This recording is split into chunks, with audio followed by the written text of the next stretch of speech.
I stay late at the office.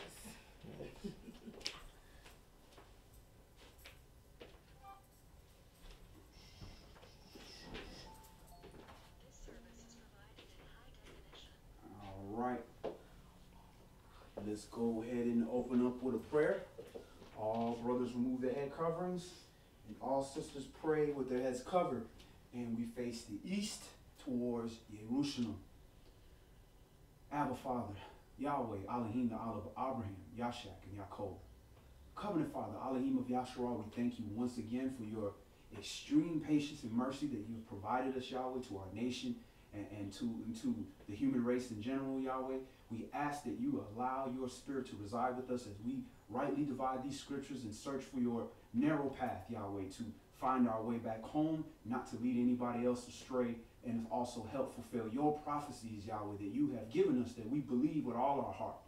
Yah, we ask that you, once again, please forgive us of our sins and trespasses, Yahweh, and we ask that you continue allowing our eyes to be opened up at the pace that will allow us not to be discouraged, but at a pace that we can make conscious effort to make the moves, Yahweh, that give you glory in your life, Yahweh, and set a proper example for all those younger than us in this word, Yah.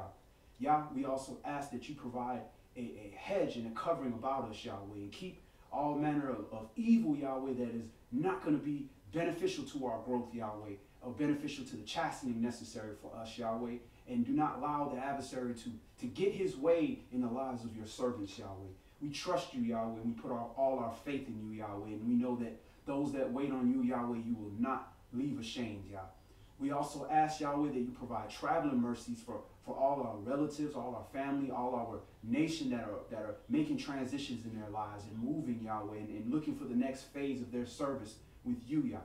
Yah, all these things we humbly come before you. We ask, we make no demands. We make full supplication with full faith and belief through your holy, humble anointed Son, Yahshua HaMashiach, in which all majesty, might, and dominion resides here and forevermore. Amen. Amen.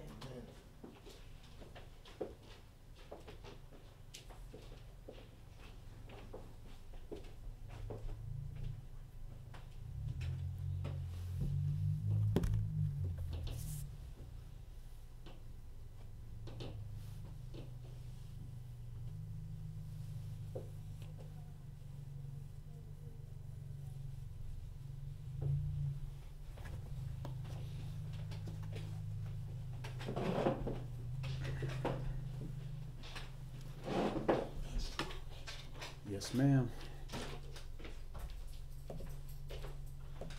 You ain't print it out. No. Printer was out of ink.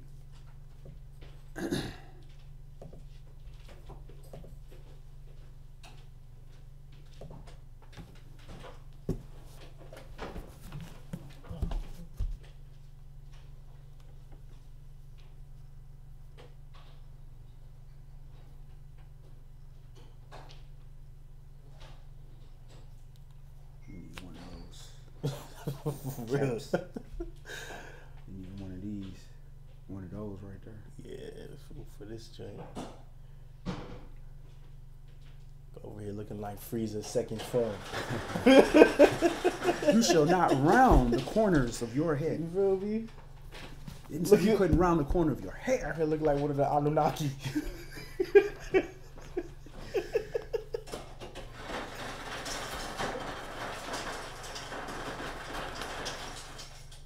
I have to show you a picture after class, bro. Just randomly ran across it. Wow. And it was of a brother at one of the other camps. And I had to look at this dude, and I had to like take a second look and be like, cause it was a young brother. Yeah. And I was like doing the math and trying to add stuff up and be like, bruh, I never seen anybody look so much like me. Wow. But a younger version of me, bro. Like more like me than my kids, bro. Those ones do be scary when you run into people you like. You know, you don't really run across people that you look like, or people will say you look like somebody, and you be like, nah. But then when you yourself see someone, how young I was, bro. wow, look at you, Look, dog. hold on, Son, man, look just hold on. like you, dog. Bro, Look at the ears. Look at the teeth. Look at the Got that nose. same mischievous smirk. Yeah. Like I'm finna get it some shit today. What the heck? Bruh, pardon us for Kwame our, Yasharal. our brief commercial interruption. Behind the scenes. This dude look like Bruh, don't put that stuff on. Where you from? Somebody hit me up for some child support, bruh. You look like GMS Kwame Oh, Yasharala. Listen, if that was possible, it would be 100% before I was in the Bruh, word. that's Yadon Yasharala right there. Oh my goodness. That's Yasharala. You know, he look a higher. Oh boy. That boy, that was just like. All right. Well, shalom. My name is Yadon Yasharov. My brother Jonathan Yasharov. Shalom, Good to Mikey. see you. I almost see want you to as well. tell you to take the head cover off and show the fresh dew, man. Them locks, man. You know, sisters be putting that stuff in their hair to make their hair grow Yeah. long, and then when sisters grow their hair, Yeah, they can do anything with them locks, man. Their hair is healthy, it grows, and you can get the same effect growing your own hair, man. And you know, brothers, the same thing, man. You know, if you can grow it, you can grow it. Grow it while you can. Yeah. He tried to insinuate. You know what I'm saying? And the title of today's Bible study is A Woman's Works. A Woman's Works. The woman is a servant to the Most High. She is part of the nation. As a matter of fact, he refers to our nation as a woman in general, as his wife, as the daughter.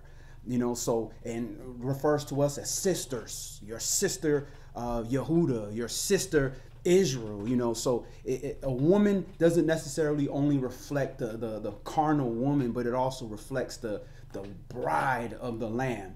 You know, so we're going to discuss the works of the woman, the virtuous woman, and the glory that she provides to our nation and to her husband and to her father and to Yahweh. And see some very influential women in our culture, in our history, but also show some contrast where we want to be careful that we as a nation, whether it be man or woman, don't inhabit and allow those type of spirits, that Jezebel spirit, to sit in us. When they use that word Jezebel, we always like to use it as a rebellious woman, but we married unto Yah. When we act in that same kind of capacity where we trying to make decisions over Yah, like we the head, and decisions that are not righteous decisions, but are decisions to enforce wickedness, we are holding that Jezebel spirit. Jezebel spirit isn't just because a woman won't do everything that a man tells her to do, and that's kind of what churches and general society tries to teach. But no, a woman who is going to enforce order over a man to do wickedness is a Jezebel spirit. But we're going to focus more on the virtuous woman, you know, which a lot of our history was saved by a lot of virtuous women.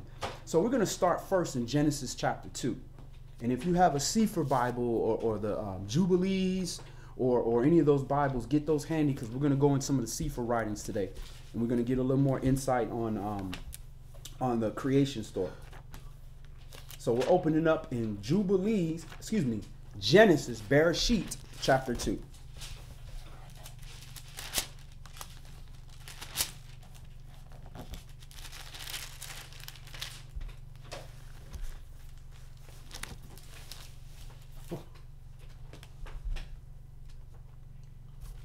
And if we have any new listeners or viewers, as always, our forums are open for comments, for questions, for anything that's going to be beneficial to our nation. This is a study. You know, we are students just like you. We're just presenting the information that we have studied and the Most High has allowed us to understand. So we learn just as much in these classes as other people are learning. And I'm sure Jonathan has found out doing, his first few classes for Israelite Gathering. It's a learning process. Even in just preparing these classes, we learning so much. So we thank the viewers for their commentary, their encouragement, and their spirit that they offer us as well, because we are a large puzzle, and every last one of us is a piece of the puzzle, and we can't get the true image of the Mashiach without all the pieces of the puzzle, the most that we can get together. We're obviously missing the cornerstone, but once we get all the pieces together, we can at least see a good enough image to know that this is who we're trying to be like. So praise Yah for that. And shalom, Sister Thompson Aquanet, good to see you. Shalom, Arthurine Campbell, good to see you as well. So again, we're opening up in Bereshit, Genesis chapter 2, and we're going to start this at verse 1. Thus the heavens and the earth were finished, and all the host of them. And on the seventh day Elohim ended his work which he had made, and he rested on the seventh day from all his work which he had made. And Elohim blessed the seventh day and sanctified it, because that in it he had rested from all his work which Elohim created and made. These are the generations of the heavens and of the earth when they were created, in the day that Yahweh made the earth and the heavens. And every plant of the field before was in the earth, and every herb of the field before it grew. For Yahweh Elohim had not caused it to rain upon the earth, and there was not a man to till the ground. But there went up a mist from the earth, and watered the whole face of the ground. And Yahweh Elohim formed man of the dust of the ground, and breathed into his nostrils the breath of life, and man became a living soul. All right, so a few things to notice. One, you see how he's starting this whole chapter with the Sabbath day, letting you know that he hallowed this day. He sanctified this day. So every time we get an opportunity to talk about the Sabbath, we're going to talk about the Shabbat. So that's the first thing that stuck out. But then also it's talking about when the earth was created, it was lacking somebody to take care of it. But yet the earth was created before man was created on it, even though the earth was created for man. So you see a relationship here? It's the same thing with the man and the woman. The man was created first, but the man was created for protection of the woman, and the woman was created for the man. So there's order there. There's order, and they're created for each other, but one thing was created before another. So there's a relationship here. There's a one serving the other, and the other one taking care of the other, and both of them gaining together. But they were created for Yah's purpose, to serve the Most High, both of them, for his purposes. Genesis chapter 2 and verse 8. And Yahweh Elohim planted a garden eastward in Eden, and there he put the man whom he had formed. And out of the ground made Yahweh Elohim to grow every tree that is pleasant to the sight and good for food. All right, so Yahweh planted a garden eastward in Eden. So he planted a garden in Eden. Eden wasn't the whole garden. See, that's what people think. They think that Eden is just the garden, that one little place that's been trapped away. Eden is still here.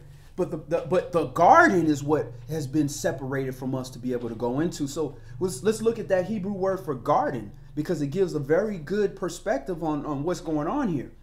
Garden is gan, which is H1588, gan, G-A-N.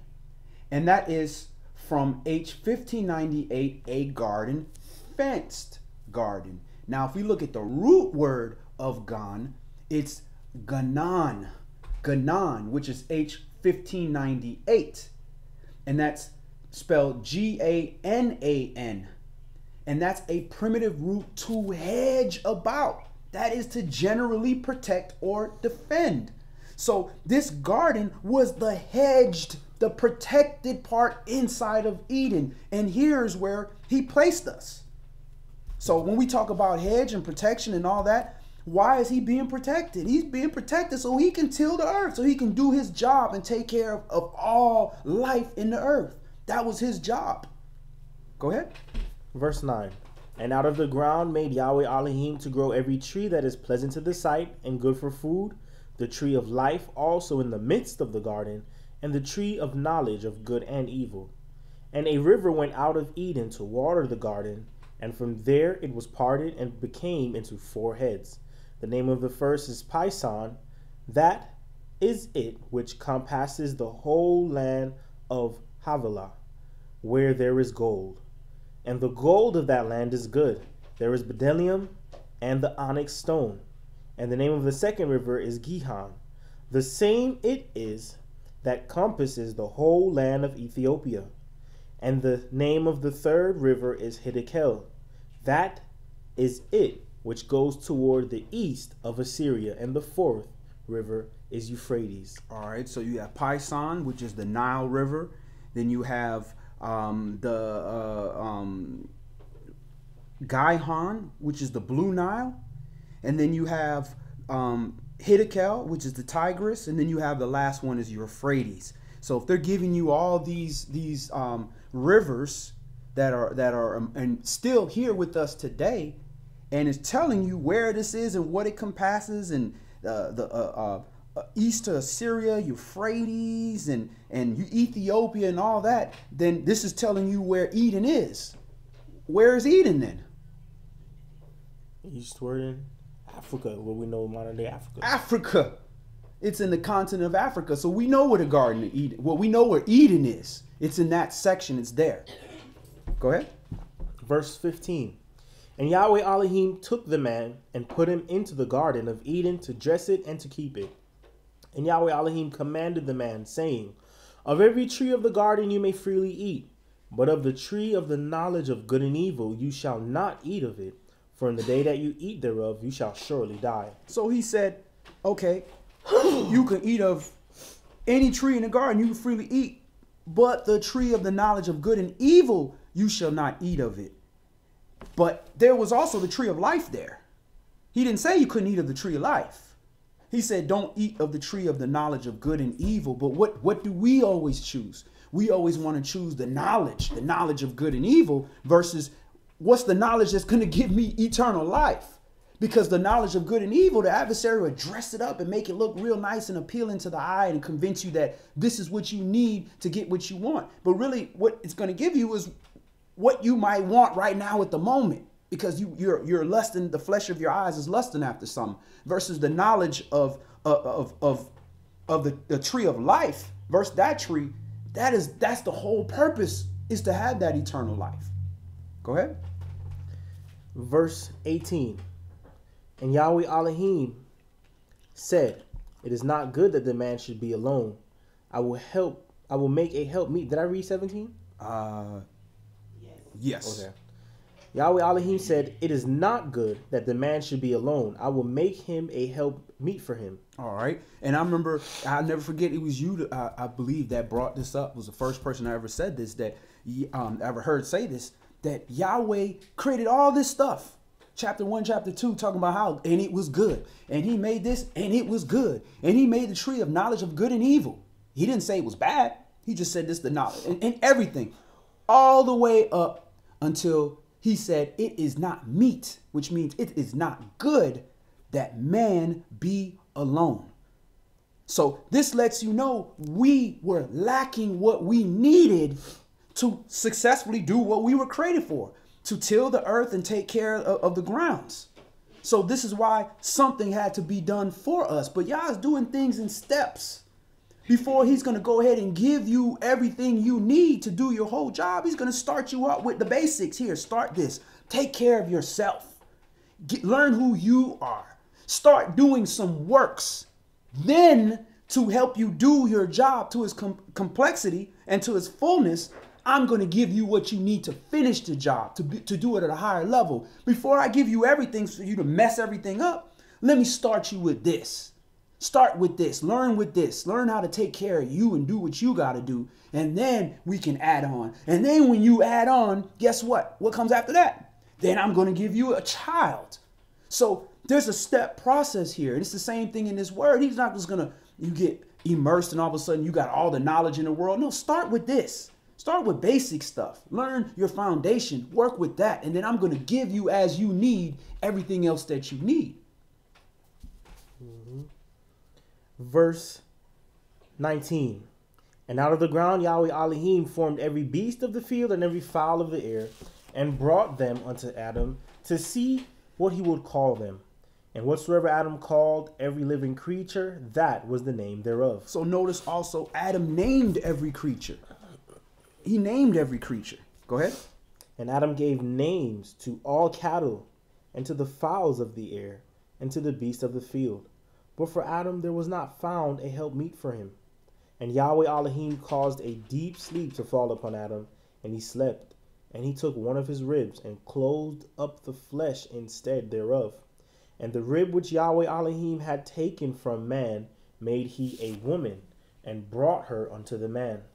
And Adam said, This is now bone of my bones, and flesh of my flesh. She shall be called woman, because she was taken out of man. Therefore shall a man leave his father and his mother, and shall cleave unto his wife, and they shall be one flesh. And they were both naked, the man and his wife, and were not ashamed.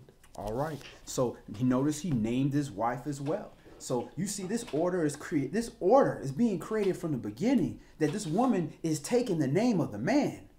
He's man, and he called her woman, and he gave her name Eve and everything, and he's naming this woman. So this is why the culture is when you marry your wife, she takes your name, she takes your surname. This is also why you see the prophecies where the women are like, listen, we got our own food, we got our own raiment. Just give me your name. What name you think she's asking for?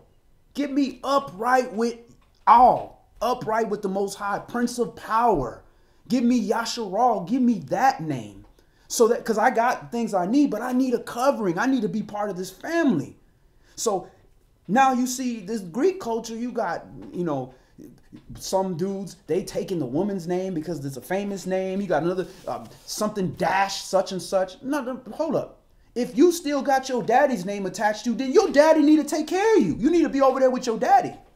But see, that's that Greek goddess worship culture. It ain't got nothing to do with misogynistic or whatever. I didn't create this order. The Most High created this order. So why would we reject that? Go ahead. And that concludes Genesis chapter 2. All right. Let's go to Jubilees chapter 3. Bellum chapter 3. And we're going to get some more information on the story of creation.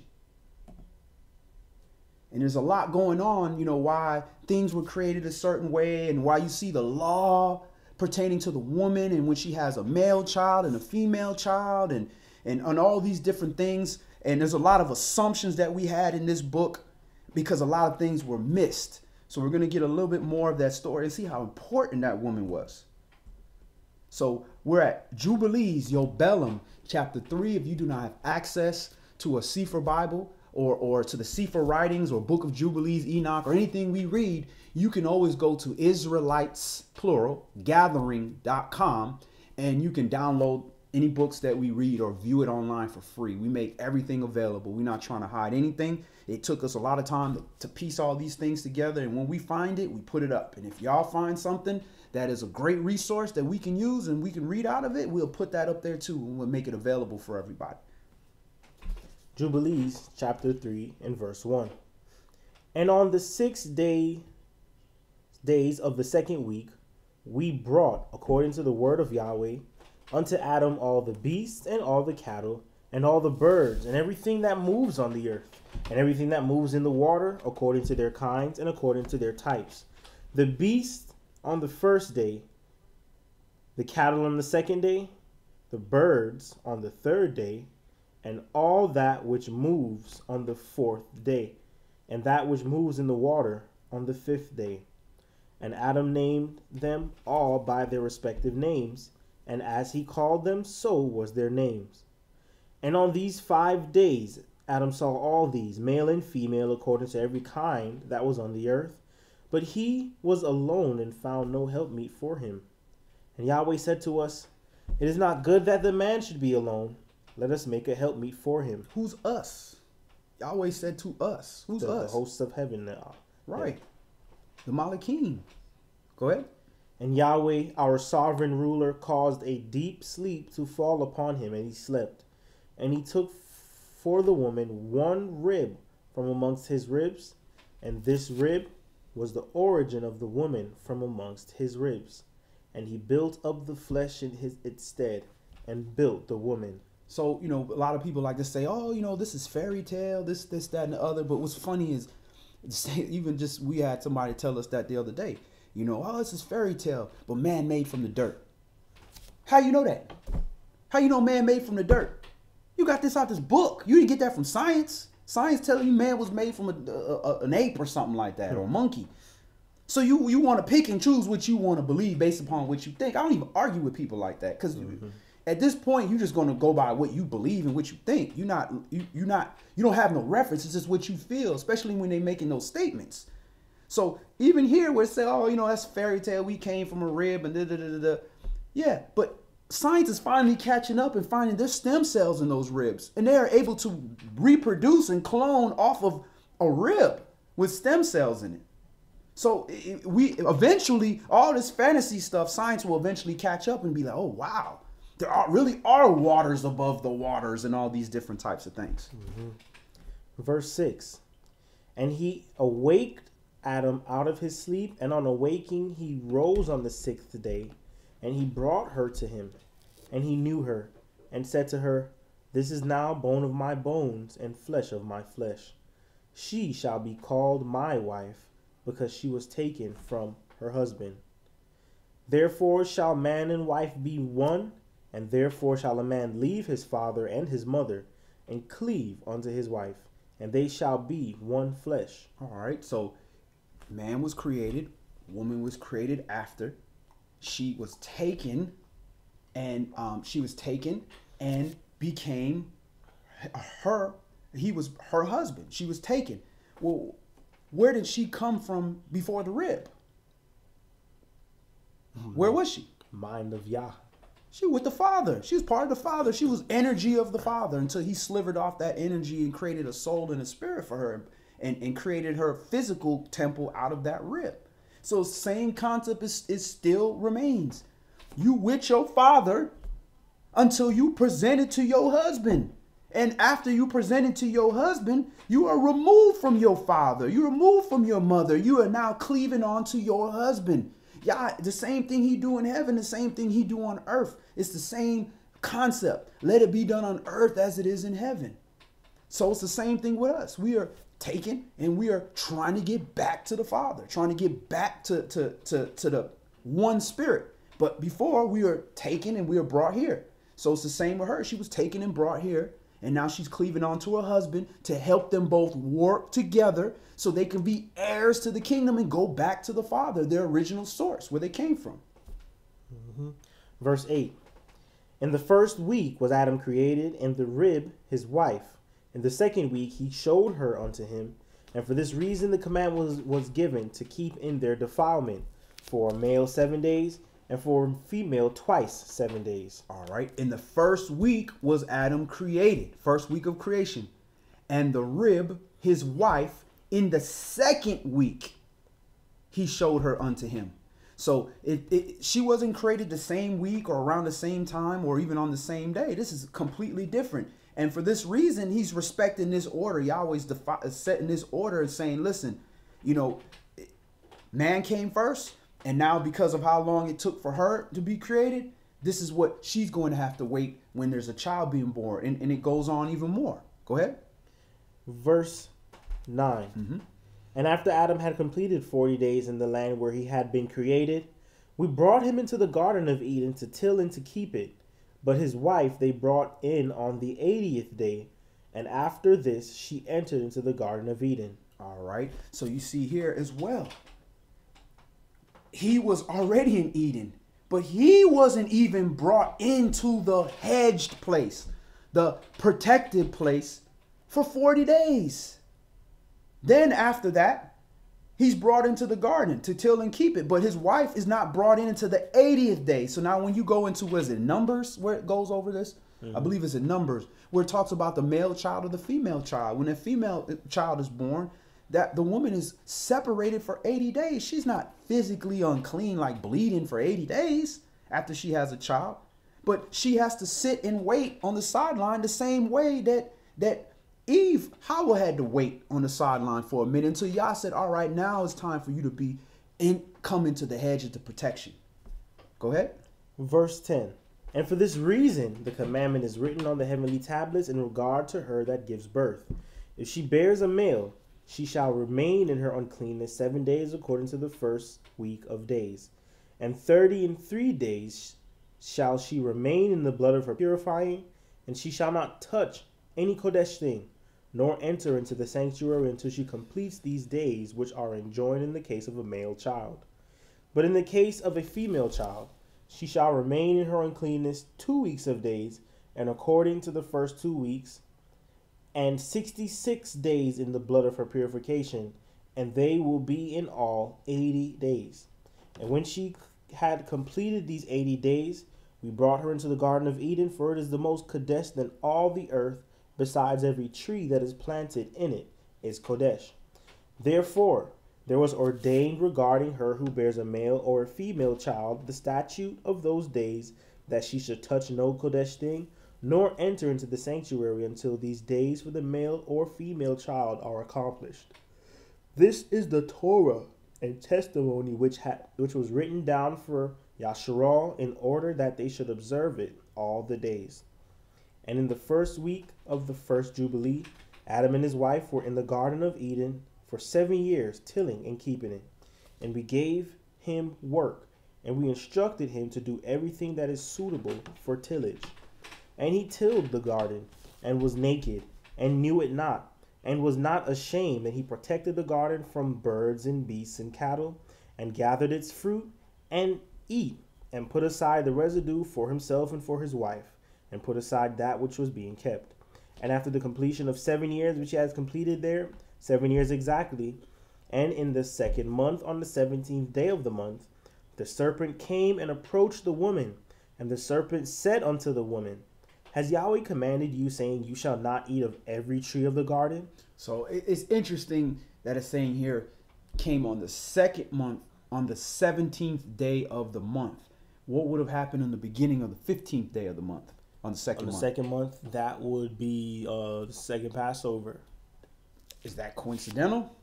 Second Passover, or even, it's kind of starting around the 14th, waning the 14th and going into the 15th. So you have 14, 15, 16, 17. That's almost like 3 days. Is it the second unleavened bread? That's very similar. That's very similar to what's going on. Coincidentally, what also happens on unleavened bread, first day of unleavened bread.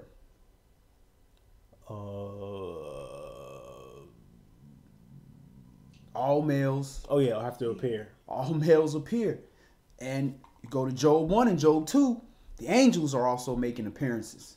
So, it's kind of coincidental. Satan just shows up really close around these days. And you see it in these days, the same thing. Every time we got one of our holy days approaching, or we in that holy season, Lucifer likes to show up on the earth. And all of a sudden, wild and outlandish stuff is happening, even beyond the normal wickedness we see on an average day. Mm-hmm. Just thinking about that whole having the male and the female separated for a certain amount of time. I've been watching a lot going on with a lot of the women in our time, and falling victim to a lot of male deception and being taken advantage of, things like that. And what it shows me is that you have a specific amount of time to devote to showing the male what needs to be done. This is your words, what you do, this is how you treat the women. Right. And then when it comes to the female, you take that extra oomph to say, look, watch out for this, watch out for that, because not only are you vulnerable to certain things, but there's other entities seeking you. So you have on top of the male, you have enemy Satan and all that stuff going to him, and then as a female, you have the Satan enemy males and all that. So take that extra time to lead the females in a direction, because not only are they bearing just the regular struggles of life, but also being a vessel to carry on life and things of that nature. So same way you would want to consecrate a house or anything like that, you would do the same for the women. Spend that extra time to say, look, this is the way this is being broken down, and take that time to break it down. Mm-hmm. It's an esoteric teaching, of course. It's not like the scriptures expressly say that, but taking that principle, we can apply it to real life, being that we see the necessity for it nowadays. Right. And you just look at the human body. The human body is like a huge metaphor for what the Most High has created in us. You look at the vital organs. They're protected by not only just the bones and the skull and the bone structure. It's also protected by skin on top of that. They're getting extra layers of protection, because it's precious. It's vital. Life depends on that. But at the same time, you know, it's very soft and it's very easy to be damaged and fragile. Whereas the skin can cut and heal real quick, and you know, and the bones can break and fuse back together. But you rip that heart, it ain't coming back together. You're not gonna be able to sew it back together. That's it.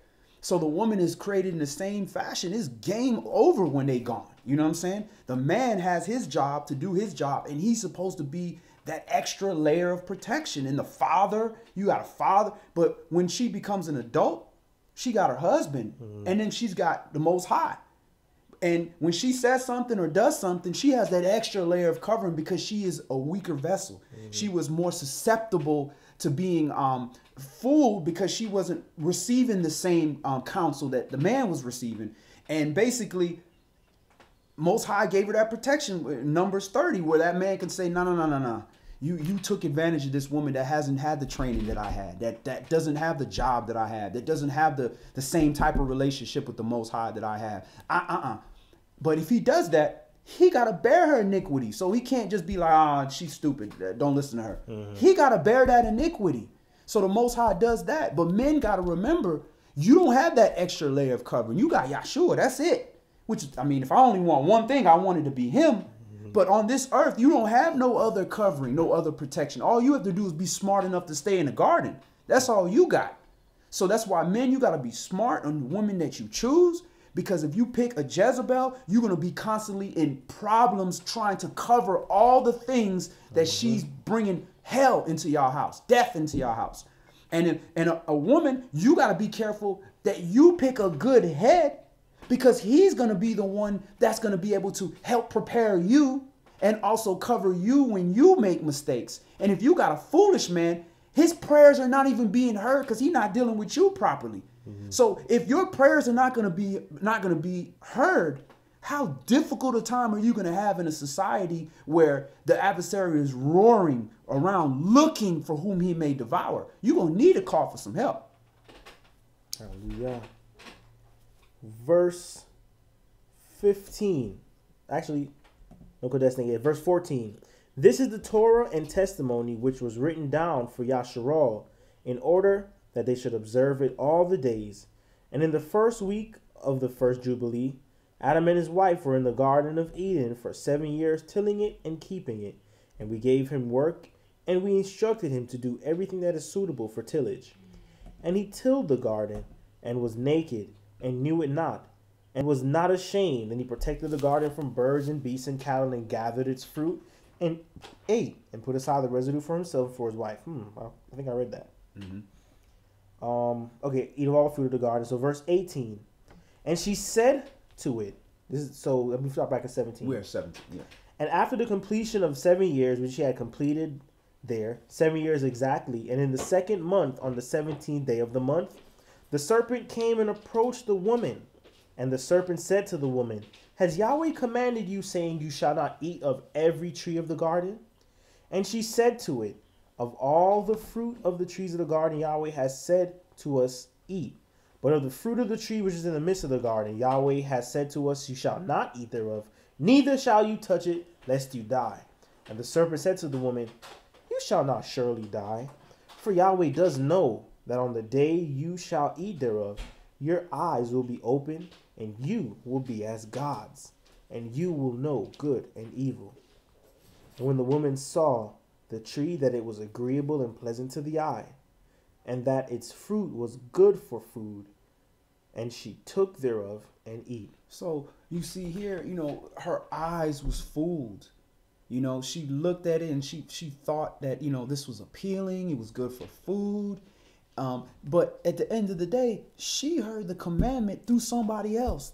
That's why the nations aren't as responsible for this word as we are, because we heard it mouth to mouth. We heard it face to face.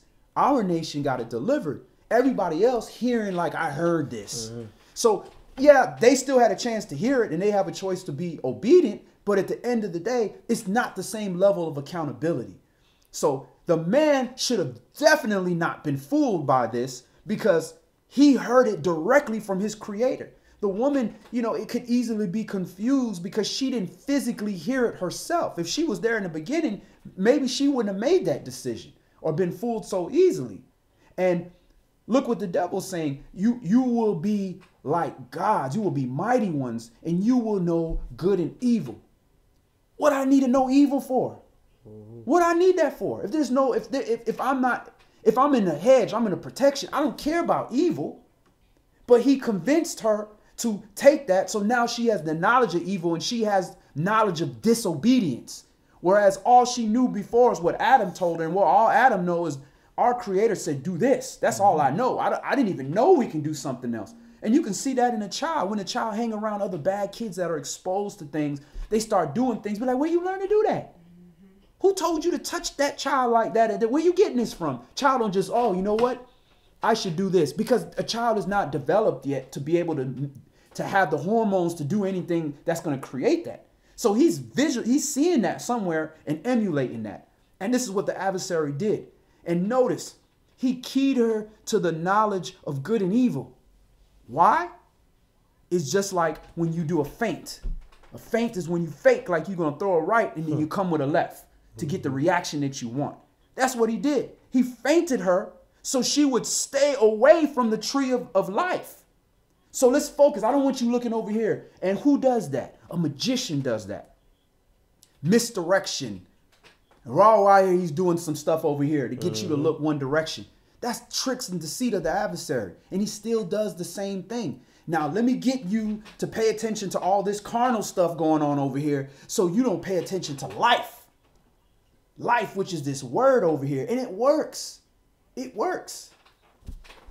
Jubilees chapter 3 and verse 21. And when she had first covered her shame with fig leaves, she gave thereof to Adam, and he ate, and his eyes were open, and he saw that he was naked. And he took fig leaves and sewed them together and made an apron for himself and covered his shame. And Yahweh cursed the serpent and was wroth with it forever. And he was wroth with the woman because she listened to the voice of the serpent and did eat. And he said unto her, I will greatly multiply your sorrow and your pains. In sorrow you shall bring forth children, and your return shall be unto your husband, and he will rule over you. And to Adam he said, because you have listened unto the voice of your wife, and have eaten of the tree which I commanded you that you should not eat thereof, cursed be the ground for your sake, thorns and thistles shall it bring forth to you, and you shall eat your bread in the sweat of your face, till you return to the earth from where you were taken. For earth you are, and unto the earth shall you return. All right. Since you listened unto the voice of your wife, does that mean you're not supposed to listen to your wife? No, that's not what that means. Because you worshiped your wife. If Yahweh told you do this, and your wife says do that, and you do that instead of this, who is your God? The one you yield yourself to. That's your ruler. So if you're going to yield to the gift over the gift giver, that's goddess worship. And that's what the other nations do. They worship because the woman was a gift unto the man. The best gift that was ever created on this earth. But that wasn't for us to worship that. But at the same time, that gift is also for us to listen. And we're going to get into some of the women that we supposed to listen to. The woman that's telling you to uphold and keep the law and do righteousness. That's who you listen to. The woman you're not supposed to listen to is the woman that's trying to tell you what to do, and it's against what Yah's telling you to do. That's the difference between a virtuous woman and a Jezebel spirit. Verse 26. And he made for them coats of skin, and clothed them, and sent them forth from the Garden of Eden. And on that day on which Adam went forth from the garden, he offered as a sweet savor an offering, frankincense, galbanum, and stacte, and spices in the morning with the rising of the sun from the day when he covered his shame. And on that day was clothed the mouth of all beasts, and of cattle, and of birds, and of whatever walks, and of whatever moves, so that they could no longer speak. For they had all spoken one with another, with one lip and with one tongue. And he sent out of the Garden of Eden all flesh that was in the Garden of Eden, and all flesh was scattered according to its kinds. and according to its types, unto the places which had been created for them. And to Adam alone did he give the wherewithal to cover his shame of all the beasts and cattle. On this account it is prescribed on the heavenly tablets, so as touching all those who know the judgment of the Torah, that they should cover their shame and should not uncover themselves as the Gentiles uncover themselves. All right, so this is why our dress code is to cover ourselves up. Now, to cover ourselves up doesn't just mean because you have something covering you. You could have a see-through item on that's so tight on you. Yeah, you cover it up. But what's the difference? So what, they don't see skin? I mean, they're still seeing everything that they can lust after. So our men should definitely cover themselves up and make sure that they don't have any sexual parts in a manner where, a print that got people looking across the room feeling uncomfortable, where they know that there is a married man right here and they don't want to, but it's in their face. And curiosity, if a naked person just ran across the room right now, we'd all look and then realize, oh man, and look down, but you still looked. So this is why the man supposed to cover himself up, and it's the same thing with a woman. Now, our women are shapely. So, we have to dress a little bit more conservative because of our shape. Now, that doesn't mean you got to be looking like, something wrapped up in some mummy that you can't see nothing, but at least make effort to show that you are trying to cover yourself up. And if a man still goes out of his way to extra examine everything about you, then that's that lust of that man. That's not you. You can't be walking around here looking like a ninja just because you got lustful men out here. You know what I'm saying? That's ridiculous. The woman is glory unto her husband, just like the man is glory unto Yah.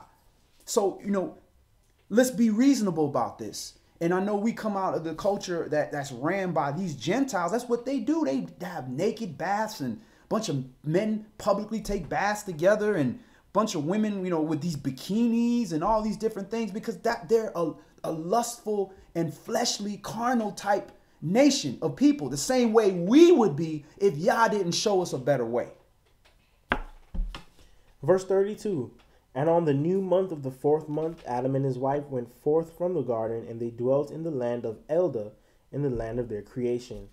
And Adam called his wife Eve, and they had no son till the first Jubilee, and after this he knew her. Now he tilled the land as he had been instructed in the Garden of Eden. Now that's interesting. And they had no son till the first Jubilee. So they had a son first, and then after he knew her. I don't know. I'd have to see the translation on that one. That sounds a little bit weird. Yeah. And with Hebrew, you're reading right to left, so I can see how maybe something could have been a little out of order, or maybe it's not. I don't know. All right, so let's move on. Let's go ahead and move on. Let's go to Proverbs chapter 31. Let's look at the virtuous woman. This is one of the most famous verses in here, chapters in Proverbs, and every woman want to say they a Proverbs 31 woman. Every husband say he want a Proverbs 31 woman. Well, the Proverbs 31 woman is talking about a woman, but again, we are married unto Yahweh. And for not 1 second do we believe that we the husband in this situation. So you can apply these same principles to our nation as the bride of the Lamb.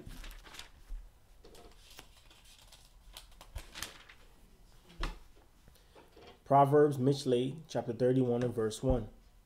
The words of King Lemuel, the prophecy that his mother taught him.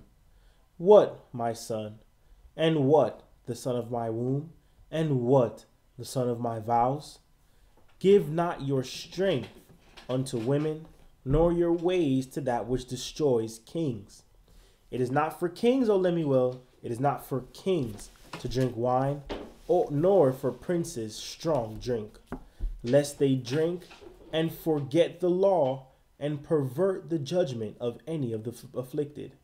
Give strong drink unto him that is ready to perish, and wine unto those that be of heavy hearts. So already he's drawing a separation between the king, the leader of Yasharal, and the princes, which are the leaders, about what they shouldn't drink and how they should keep a sober mind for the job that they have to do. Whereas the priest is a different story. He got to drink. He got drink offerings, different job. But with this, you're not supposed to drink. And then now when you deal with the high priest, he not supposed to drink when he do his works. So they have order, but yet at the same time, it also tells you that it's good for your heart to drink wine. So it's appropriateness with things. Go ahead. Verse 7. Let him drink and forget his poverty, and remember his misery no more. Open your mouth for the dumb in the cause of all such as are appointed to destruction. Open your mouth, judge righteously, and plead the cause of the poor and needy. Who can find a virtuous woman? For her price is far above rubies. The heart of her husband does safely trust in her, so that he shall have no need of spoil. So if his heart, if you have a virtuous woman, then that husband, his heart is going to safely trust in her. He's not going to be constantly, oh, where are you at? Who's this dude? What, why are you over here? What took you so long to get home from the store? Would you not have a virtuous woman?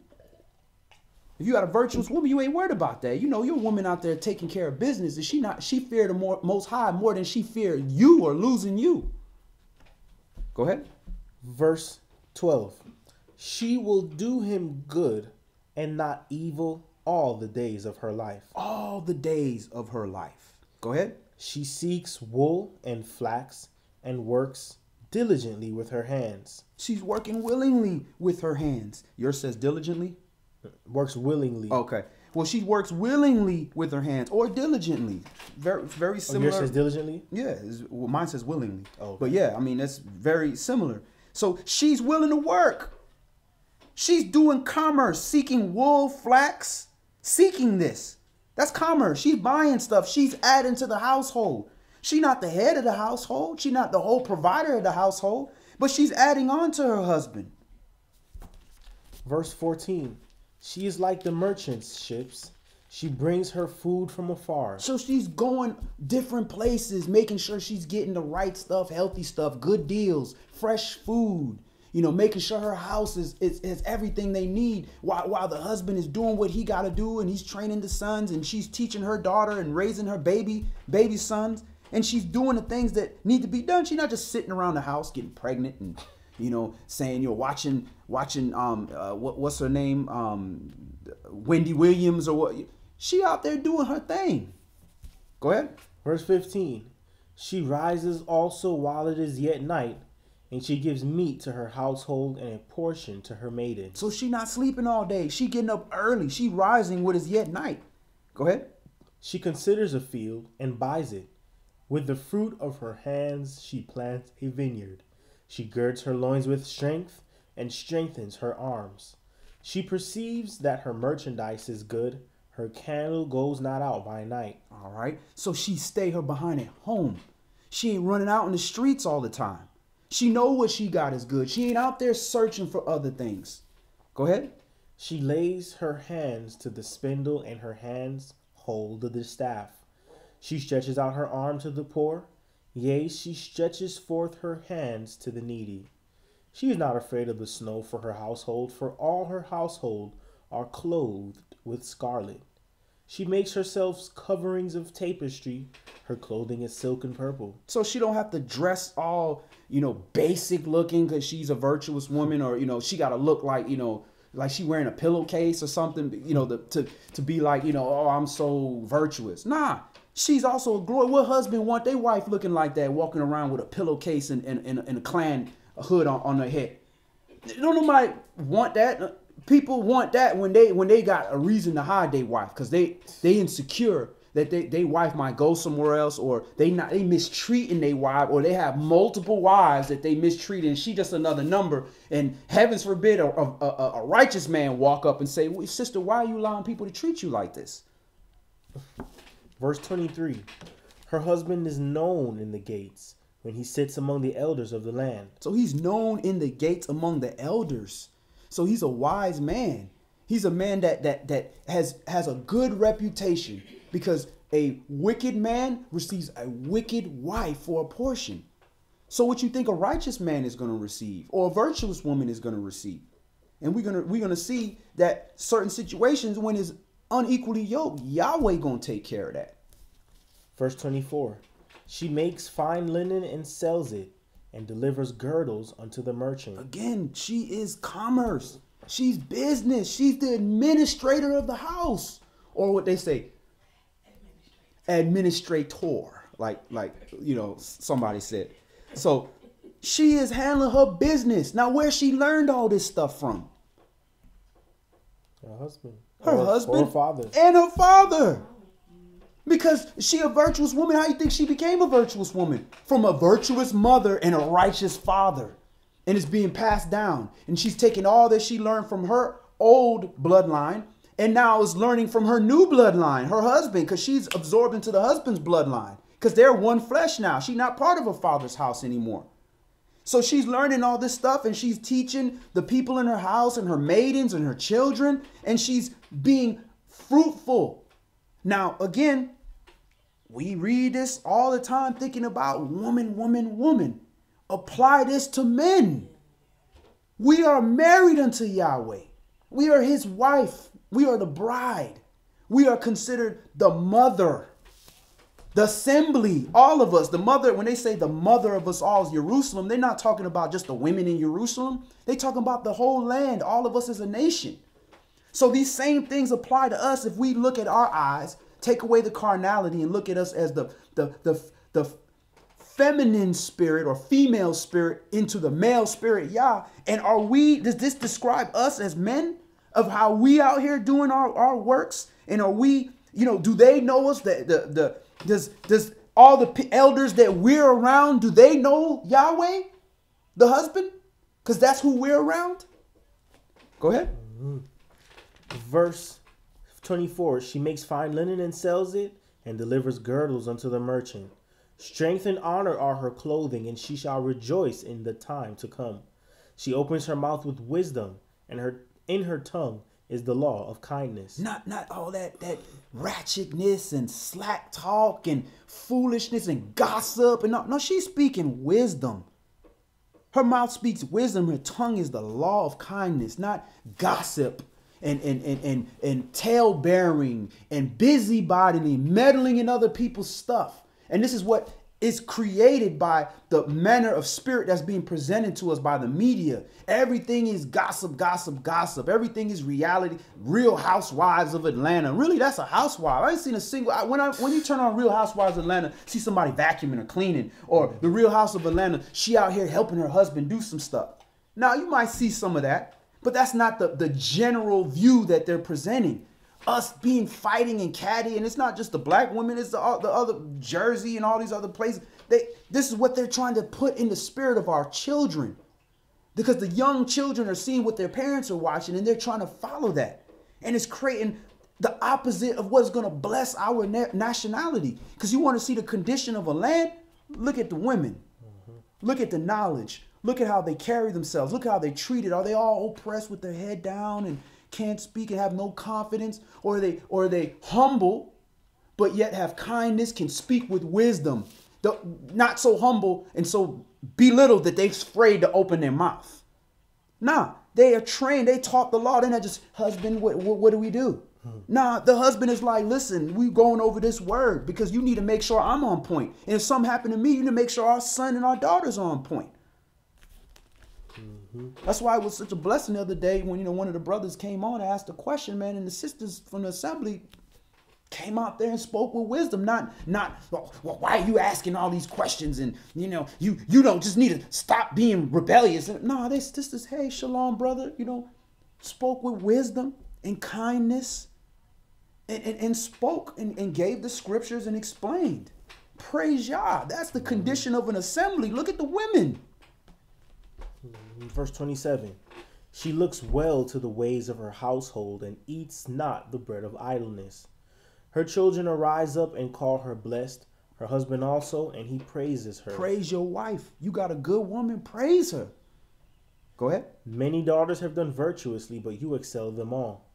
Favor is deceitful and beauty is vain, but a woman that fears Yahweh, she shall be praised. Praise Yah.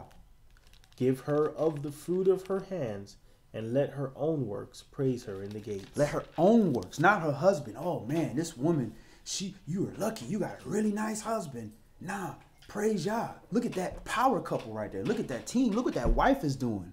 I wish I had a wife like that. You know, that's what should emulate. And now a man says, well, look at the husband. Oh, so this is what it takes to get a wife like that. I need a husband that fears Yah and does works and produce fruit. So praise Yah. Encourage the younger brothers, man. I want to be like that. I want to get me a woman like that. Because it's clear difference between that worldly woman and that virtuous woman. But guess what? That virtuous woman had to be trained. She didn't just pop out and she virtuous. So you can't be casting a sister aside, because especially in our nation. Because did Yahweh cast us to the side? Because I was that Jezebel spirit. I was that whoremonger, and I was that rebellious son that said no and then later came back and said yes. But Yahweh could have casted me away, so how you going to cast these women away? These women are raising our children whether we like it or not. Our men are being killed. The prophecy tells us I'll make a man more precious than fine gold. That don't mean a man, he just so great that he like fine gold. That mean he ain't going to be around. There ain't too many men left because judgment is coming. So we got to build these women up, not argue with them, but build them up and be patient with them. The same patience the Most High gave us, because she's learning how to deal with other people based on how you are dealing with her. Are you dealing with her emotionally, or are you dealing with her according to knowledge? And it doesn't have to be your wife, your sister, your aunt, your mothers in the assembly, all of that. Treat them with esteem and teach them, but also be humble enough to learn wisdom from them. They're not usurping authority over you just because you learned something from. I've learned some of the best things that I've learned from knowledgeable women, older women in this world, or even some younger women in this world. I learned from a baby. If it's knowledge, wisdom, and understanding, because they don't trademark that. That come from the Most High. So praise Yah. Let's move on. And shalom, Sister Tanya. Good to see you, and Brother Isaiah. Good to see you too. All right, let's go on. Let's go to Proverbs chapter 7. Mishlei chapter 7.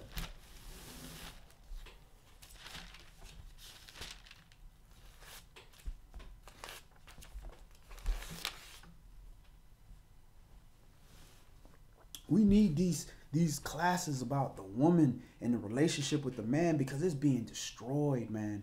I'm constantly hearing this, these families being destroyed, and the husband is being turned against the wife and the wife against the husband. And Yahshua warned us about that. Said this is what's going to happen. And because iniquity abounds, the love of many is going to wax cold. And man, when the love of that woman wax cold, that's it. That house is destroyed. It is destroyed, man. So we got to be careful with that, and we got to protect. Our women are like roses, man. They're so beautiful. You want to just hold it. And we are so rough and tough, and we just put it in our pocket and could just crush it just like that easy, and destroy it. So you got to be very careful. And we were not even intending to destroy it and crush it. But we are so firm and strong sometimes that we can easily damage, and we wouldn't even know, because it propped back up, but then leaves are falling off, and it's losing the water that's in it because it's being compressed and not receiving the light like it used to, and it causes damage, and before you notice it is just dead. And now it's like, when did this happen? You crushed it.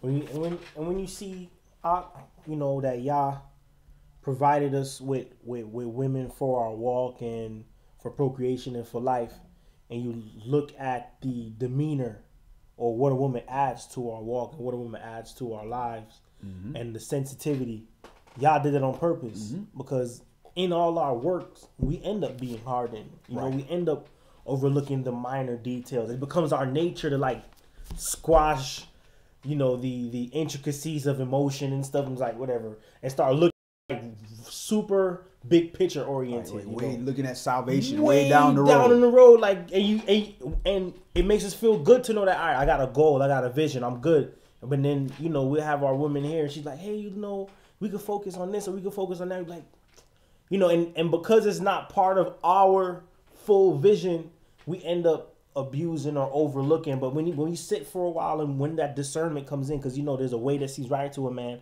you know, it leads to death. So when we sit and think, all right, Yah put this woman here, she's intently focused on such and such and such and such, maybe I should backtrack because I'm very directed, oriented. I'm getting everything in line. It's like chess pieces.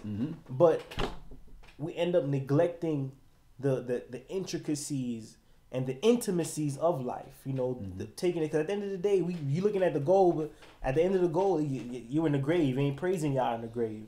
So what the woman also helps us have life more abundantly when we like backtrack and say, okay, you know what? Let me pay attention to these intricacies.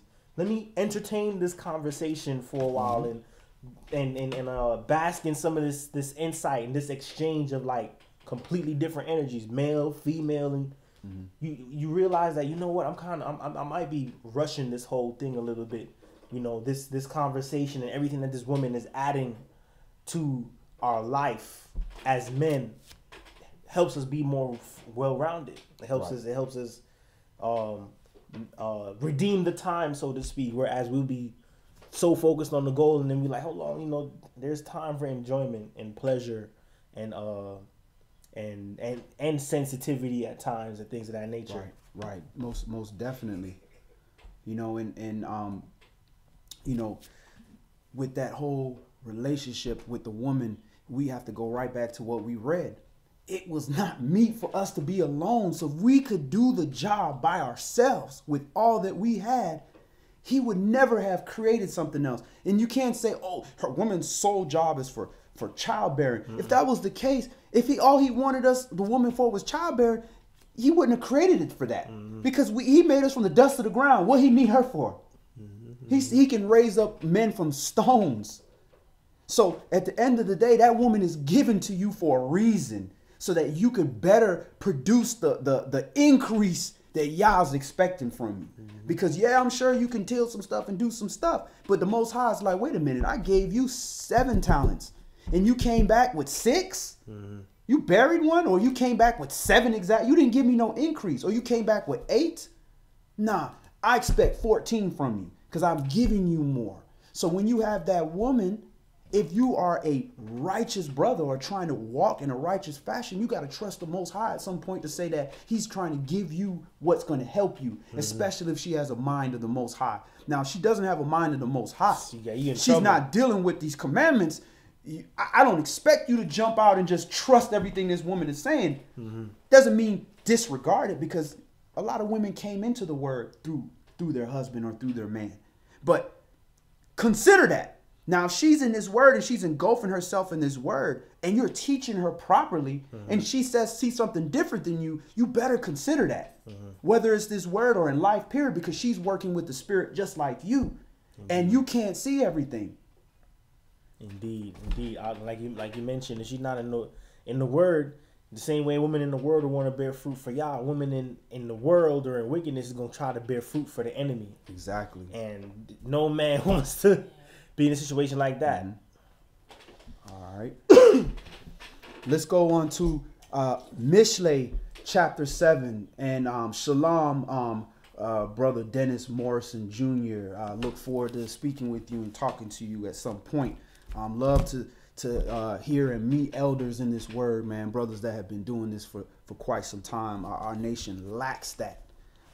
Elders in this word, and it's evident that we're lacking that, because that's why you got these 2 young brothers up here teaching, because our nation is so far behind. So praise Yah for the elders that were here before us, that were able to carry that light, that were young at some point learning this word, that passed this along to us, because that's the only way we got it right now. And you know, and also Sister Aquanette Thompson, she also made a comment that Yah will also lead some of the single sisters as well. Don't get it twisted. Before a woman is with her husband, who she with? Her father. She with her father. That father, I don't care where your carnal father is, whether he's here or not, that father is always there. You know, so praise y'all if you got the carnal father too. But that father up there is always leading his children. And I always look at things, especially when I deal with women, being blessed to be a father of four beautiful daughters, virtuous daughters of Yah that are in training. I always consider when I deal with a woman, I look at it from a perspective of a father. And it really helped me, especially with that using spirit and that lustful spirit regarding women. I look at everything from a father's perspective.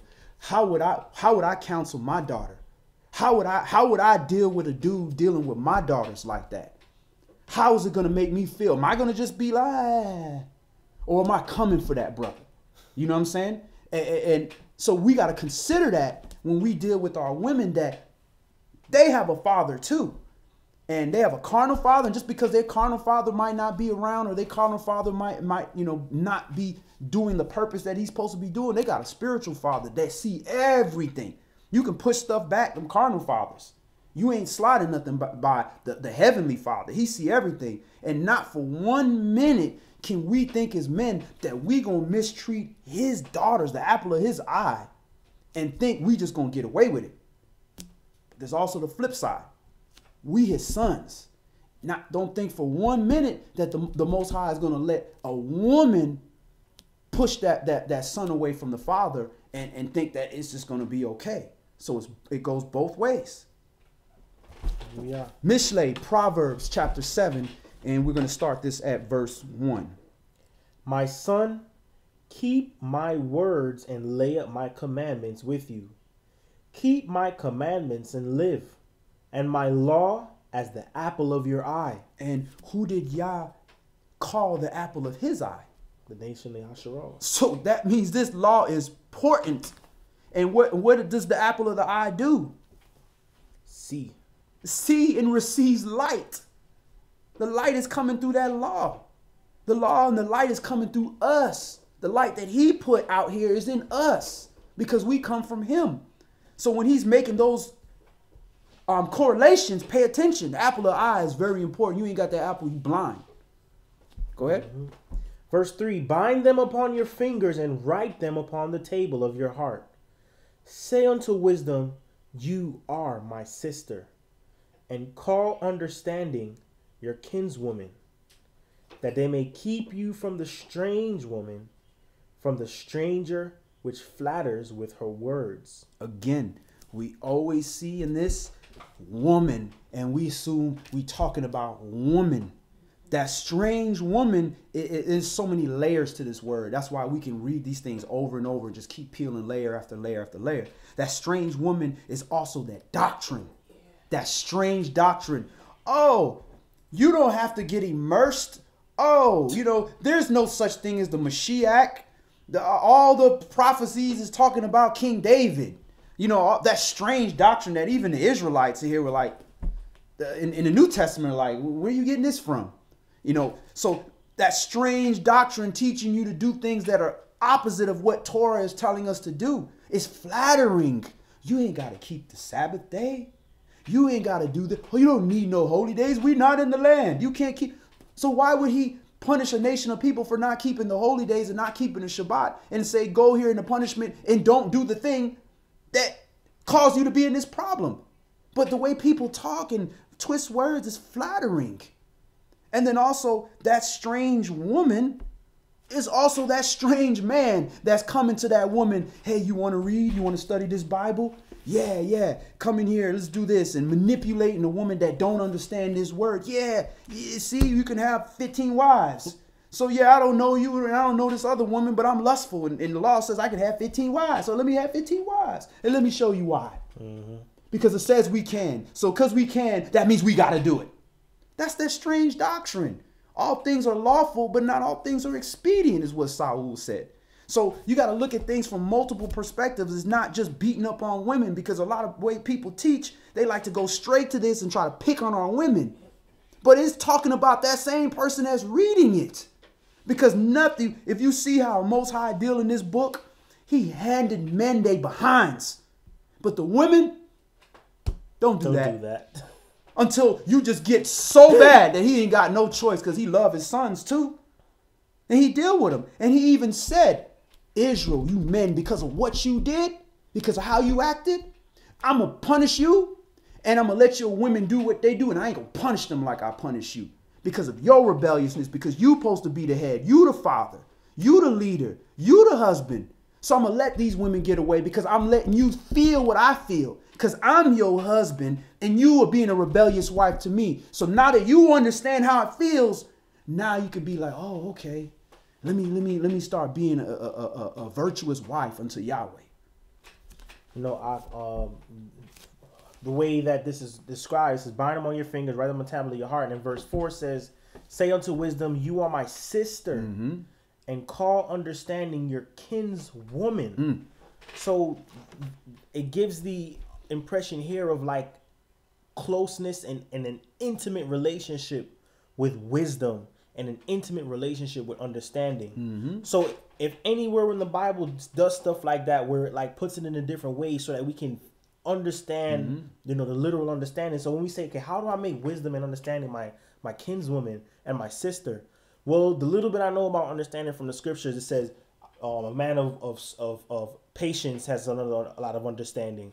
A man of slow to speak and slow to wrath and that gives thought on his ways. So like when we meditate day and night and we want that intimacy with understanding, one of our meditations should be slow to speak, slow to wrath. Slow to speak, slow to wrath. This is my sister. This is my love. Like this is my mother. You know, like how you get to embrace it. So if I find myself not being conscious of my words or slow but more patient and not so given over to wrath, then I should know that I'm divorcing myself from the idea of wisdom. Right. I'm removing myself from the protection of understanding. So if I'm not being slow to speak, slow to wrath, having mercy on the poor, things of that nature, and judging righteously, if these aren't my mantras throughout the day, I'm removing myself from the intimacy and the love of this kinswoman and this sister that the scripture says is our kinswoman and our sister, you know, Exactly. and like a woman. Exactly. And this reminds me of part of last Bible study. If you haven't checked it out, it was called Warriors of Peace. You know, previous Bible study on Facebook. You know, when you gonna be a warrior for peace for your sister, you gonna try to do whatever you can to keep things peaceful with her. That's your blood. That's your sister. You know what I'm saying? You gonna protect her with your life. That's your sister, because you know daddy looking at you.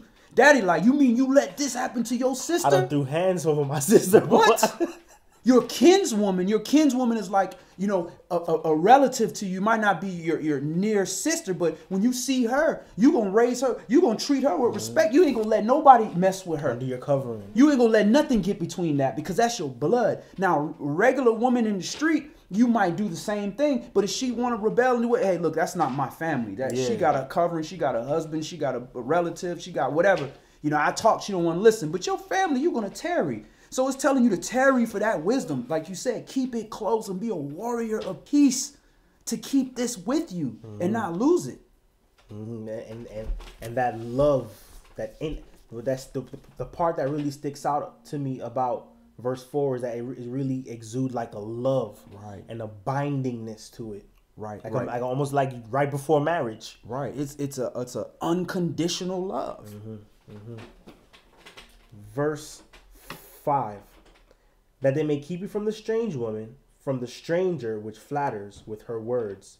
For at the window of my house I looked through my casement, and behold, among the simple ones I discerned among the youths a young man void of understanding, passing through the street near her corner, and he went the way to her house. In the twilight, in the evening, in the black and dark night, and behold, there met him a woman with the attire of a harlot and subtle of heart. She is loud and stubborn. Got an issue here. She is loud and stubborn, and her feet abide not in her house. Now is she without. I might have to take this one out. Okay, you gotta take it. All right. Verse 11. Proverbs chapter 7 and verse 11. she is loud and stubborn, and her feet abide not in the house. So you can see some of the descriptive of this strange woman. She's loud, she's stubborn, she's not listening, she's not showing humility. She won't leave her feet in the house. She got to always be out. How are you going to take care of your family if you always out? Now, that doesn't mean that the woman never leaves the house, because we just read in Proverbs 31, she's going far to get stuff for her, but that's different than you just can't stay. And you best believe that virtuous woman, when she's way over there, she not being loud and stubborn. She listening to her husband, she listening to her father, and she's doing the things that's going to bring glory unto her household. So again, this doesn't have to be a woman.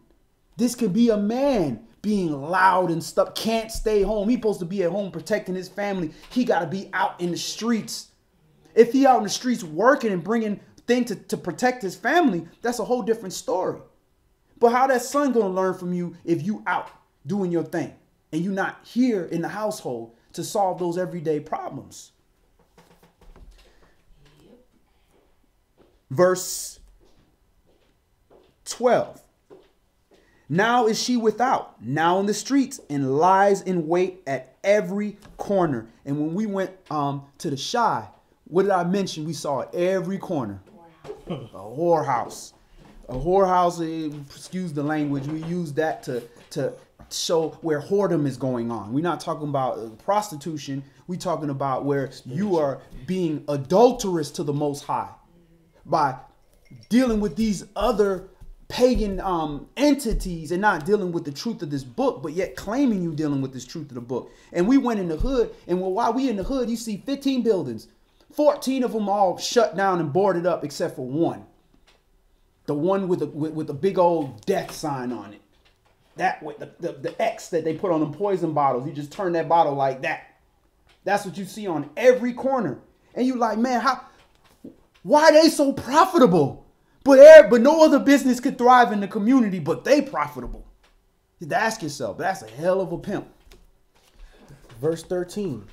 So she called him and kissed him, and with an impudent face she said unto him, I have peace offerings with me. This day I have paid my vows. Therefore I came forth to meet you, diligently to seek your face, and I have found you. Oh, you don't gotta go look for that woman, that strange doctrine. It's gonna seek you. It's gonna come out to you, because it's gonna come in the night. By the way, it ain't gonna come in the daytime when you can see clearly and everybody looking at you. It's gonna come when nobody's around. And you're watching that little video and it comes up and they put some strange crap. And you're like, that sounds interesting. I bet I can sound real smart on Twitter with this one. And you go, or Facebook or whatever. I'm going to make a video on YouTube saying the same thing so I can sound real intelligent. Then all of a sudden you misleading a whole bunch of people. It's seeking you. But if you was where you was supposed to be and you focusing on what you were supposed to do, it would never find you. Mm-hmm. Verse 16. I have decked my bed with coverings of tapestry, with carved works, with fine linen of Mitzrayim, Egypt. I have perfumed my bed with myrrh, aloes, and cinnamon. Come, let us take our fill of love until the morning. Let us solace ourselves with loves. For the good man of the house is not at home. He is gone on a long journey. He has taken a bag of money with him and will come home at a day appointed. With her much fair speech, she caused him to yield. With the flattering of her lips, she forced him. So that's like what I just said, speak those smooth things. She gonna talk those little smooth things that, that could, oh yeah, it's all right. Yeah, I'm trying to convince you for death, because adultery is death. That's a death penalty. You want to blow up a smoke in the nostril of the Most High? Commit adultery. So he's like, oh yeah, my husband, he gone. Yeah, come here. We can have a good old time. He got a bunch of money. Come in here. And she knows how to say it softly, and she dressed where you already fighting with lust, because we were designed to lust, or else we wouldn't be here on this earth. We wouldn't reproduce. So she's using all these different things and all this strange doctrine to get you to pull aside, to get you to do something that's going to kill yourself, because she's not going to be happy till you dead along with her. And that's how we gotta be able to see out and visualize, the actions of murder. You know, like those are that's a murderous demeanor, because not only is she able to seduce men, but I've seen it where men fall in love with some chick and she's being manipulated to several different men at once and can set dudes up. Like, hey, go deal with such and such. Dude, go meet her in some hotel room or meet her at some place, and then there's about 5 other dudes there to beat him up, shoot him, rob him, kill him, whatever. That's a murderous behavior. She didn't bind unto that man for anything righteous. Oh, let's build. Oh, let's have a family or anything like that. It was straight seduction to bring about her means and to have her will be done for her increase and her gain. Exactly, and that's a spirit. Now flip it the other way around. You got the man, he good with words. He told baby, I love you to the moon and the stars and back. And oh yeah, let's study together. And let's read this. And then he seems like such a nice guy. And he got all the time in the world for you. And y'all dealing with each other. And then you talking about marriage. And you do this, that. You give yourself over to him. And y'all come to a union. And then you get a phone call. He like, yeah, that's my other wife. Yeah, that's my other wife. Yeah, well, it's lawful. Now you done got tricked. You done got stuck. So that seducing spirit, again, it uses the male and female in here to give you an earthly reference, but also to give you a spiritual reference of a superior spirit or inferior spirit. And there's the superior spirit is Yah, period. Everything else that was created from him is superior, including the Mashiach, the Messiah, is inferior to the superior spirit. He tells you himself, don't call me good. There ain't nobody good but my Father above. So that same spirit resides in a man or a woman. And I keep repeating this is because our brains are so carnal, we're fixated on the male female to the point where we arguing about, is God a man or a woman type stuff? Or do angels sleep with each other and all these? These are spirits. It's just masculine and feminine, superior and inferior. That's it. Go ahead. Verse 22. He goes after her straightway as an ox goes to the slaughter, or as a fool to the correction of the stocks, till a dart strike through his liver, and a bird hastes to the snare, and knows not that it is for his life.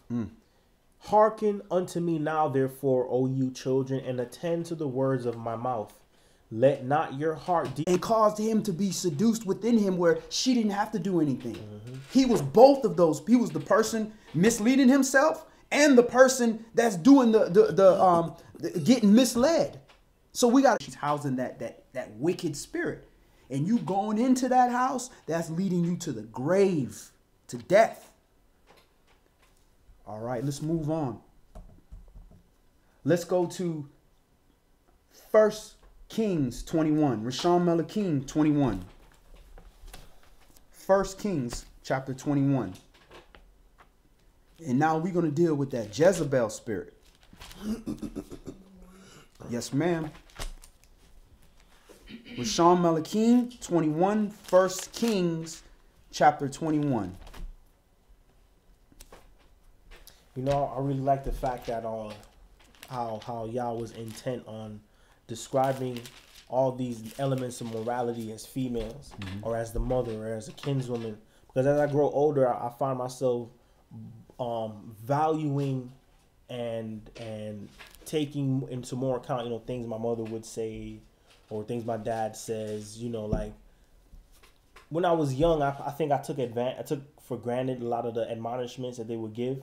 But as I grow older, I realized how immense the amount of love they had for us, and I'm comforted by it, and spend more time listening to the stuff like even my own mother has to say, or listen to what my sister would have to say, and the desire to be like, all right, let me help y'all out, let me listen and offer counsel where I can. I become more protective. Right. I become more protective of them. And when I was younger, I was immature. Just like how the scriptures, when Yah was like, when you were ready for love. Right. When your breasts were fully formed, and how he spoke about Israel. So now that I'm older, as a young man, and understanding, what is your responsibility and the type of pillar you serve in a family setting, as a husband, as a son, as a brother or a grandson or whatever it is, like to mature into that role and actually be able to now reciprocate the amount of love and care and determination that all these people put into like raising you. Right. You know, so right. now, you know, I pay more attention to like that female element in my life. Those women in my life and how they desperately try to make sure I'm making the right decision. You know, and to know that Yah has done this in the scripture, how desperately I was like, please, my sons, make wisdom your kinswoman. You know, like my sons, stay away from the wayward woman, like beckoning to us, just like our mother would say, no, don't go out this late. Don't leave the house this late. Some such and such got shot last week, and you like, nah, I'm good. We do that to the Most High, like, nah, you know, I could go into these dangerous situations. Right. I'll be fine. And y'all's like, please. It almost, I don't know why, like that TLC video, Chasing Waterfalls, yeah. with that mother that tried to grab her dying son. Yeah. And he just flew right through her hands, and like to know that Yah is trying to get us to save our lives every step of the way. And we really have to look at all his elements of morality as a counsel. And he refers to them as like in a feminine spirit, you know, feminine in a feminine tone, to embrace them as you do the intimacy of a woman. Bring them unto you, cleave unto these things, and make them part of your daily life, and they'll bring about that reform to help you be more of the man, which was what the woman was created to do. Help you be more of the man that Yah created you to be in the beginning. Right. And you know, and it was written in the way that our culture would understand that because of how we valued our women. Somehow it's been twisted, like all of a sudden the Hebrew woman is some kind of oppressed woman. But when you read through some of the stories we're going to go through, these are some of the greatest women that ever existed. Indeed. They're making movies about these women and changing the story around and doing this and so forth and so on. And the Most High cared enough about us. And at the end of the day, when it all comes down to it, with that same hard-headed mentality we had as men, the only reason many of us are still here is because of praying women. That's the only reason. Praise Yah. Hallelujah. First Melachim, chapter 21. Shah Melachim 21, verse 1. And it came to pass after these things that Naboth, the Yezreelite, had a vineyard which was in Yezreel, hard by the palace of Ahab, king of Samaria. And Ahab spoke unto Naboth, saying, give me your vineyard, that I may have it for a garden of herbs, because it is near unto my house, and I will give you for it a better vineyard than it. Or, if it seem good to you, I will give you the worth of it in money. All right, so this is Ahab, the king of Samaria, and he's dealing with Naboth, the Yezreelite. So you have a conflict here. You got king that's in the northern, and you have Yezreel. I think that's more, I want to say more in the southern region. Correct me if I'm wrong. But either way, you got inheritance here, and you got somebody else that's trying to deal with an inheritance. Our nation was not supposed to allow our inheritance, which is our land, to leave our family and go to another family, because now you got tribes here, all over, and the land is misproportionate. So this was a wicked thing that this king was trying to do by buying land or trying to get land that's outside of his tribe that was supposed to remain in the inheritance of that tribe. And if he was a king, he deals with this law. He's supposed to know. A king supposed to write a copy of this law. And that's a perfect example of modern day times. They're doing the same thing, proportioning out pieces of our land and giving it to other places, and Golan Heights and this, that, and, you know, saying it belonged to these Palestinians and this, that, and the other. When at the end of the day, you know that's not our people, because we ain't supposed to be selling our land. It don't belong to us. It belong to Yah. We just in control of it. It was just inherited to us. Verse 3. And Naboth said to Ahab, Yahweh forbidded me that I should give the inheritance of my fathers unto you. And Ahab came into his house heavy and displeased because of the word which Naboth the Yezreelite had spoken to him. For he had said, I will not give you the inheritance of my fathers.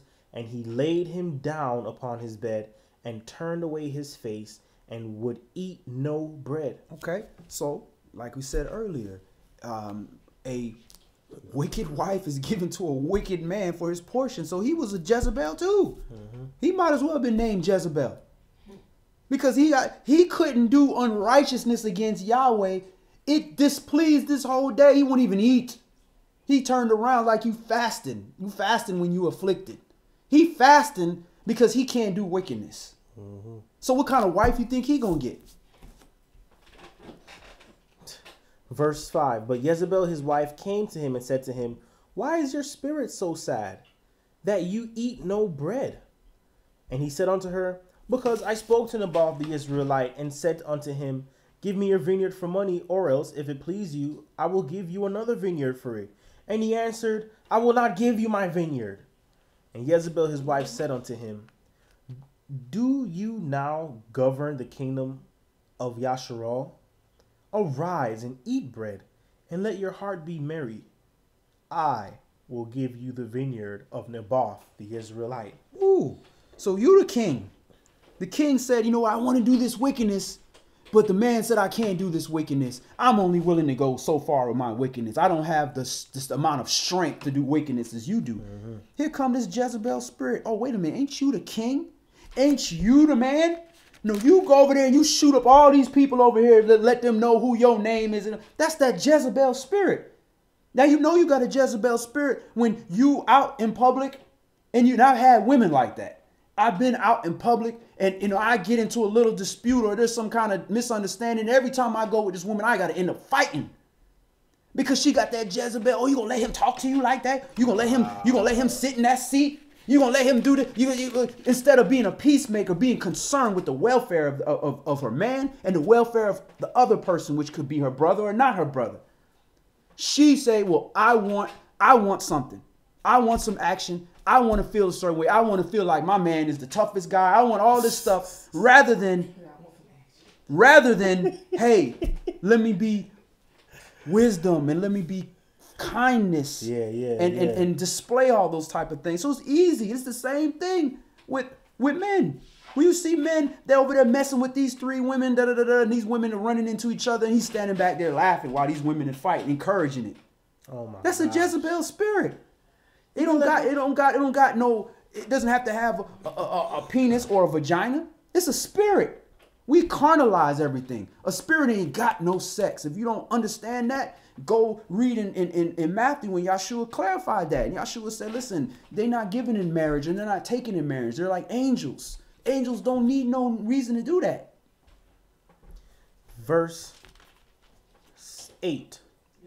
So she wrote letters in Ahab's name and sealed them with his seal and sent the letters unto the elders and to the nobles that were in his city, dwelling in Naboth. And she wrote letters, saying, Proclaim a fast and set Naboth on high among the people. And I had somebody do that to me. Set me on high in front of the people. And it's sad, in a Hebrew assembly. High in front of everybody. Hey, look how great this guy is. Yay. Just to turn around and stab the crap out of me. You know what I'm saying? That's a spirit that thinks that way. That actually does that. Verse 10. And set 2 men, sons of Belial, before him, to bear witness against him, saying, You did blaspheme Elohim and the king, and then carry him out and stone him that he may die. And the men of his city, even the elders and the nobles who were the inhabitants in his city, did as Jezebel had sent unto them, and as it was written in the letters which she had sent unto them. All right, so again, we will see example of that. You see that same example in King David. When King David got in that situation, and this is a man of Yah's heart. That shows you how easily our vessels can be used by the adversary, the devil, by that Jezebel spirit, if we take our eyes off the prize and cease doing our works and start feeling too good about ourselves. Because he did the same thing. He wanted what he wanted, and he didn't want to get caught with it. So he went and, oh yeah, you know, he tried to bring Uriah the Hittite in, you know, hey, eat, go home to your wife, sleep with your wife, all this stuff. Then sent him out to the hottest place to die so he could have what he wanted, which was to not get caught and have that woman. So this is a spirit. And if it took down King David, I'm talking about the man that the Messiah came out of, who are we?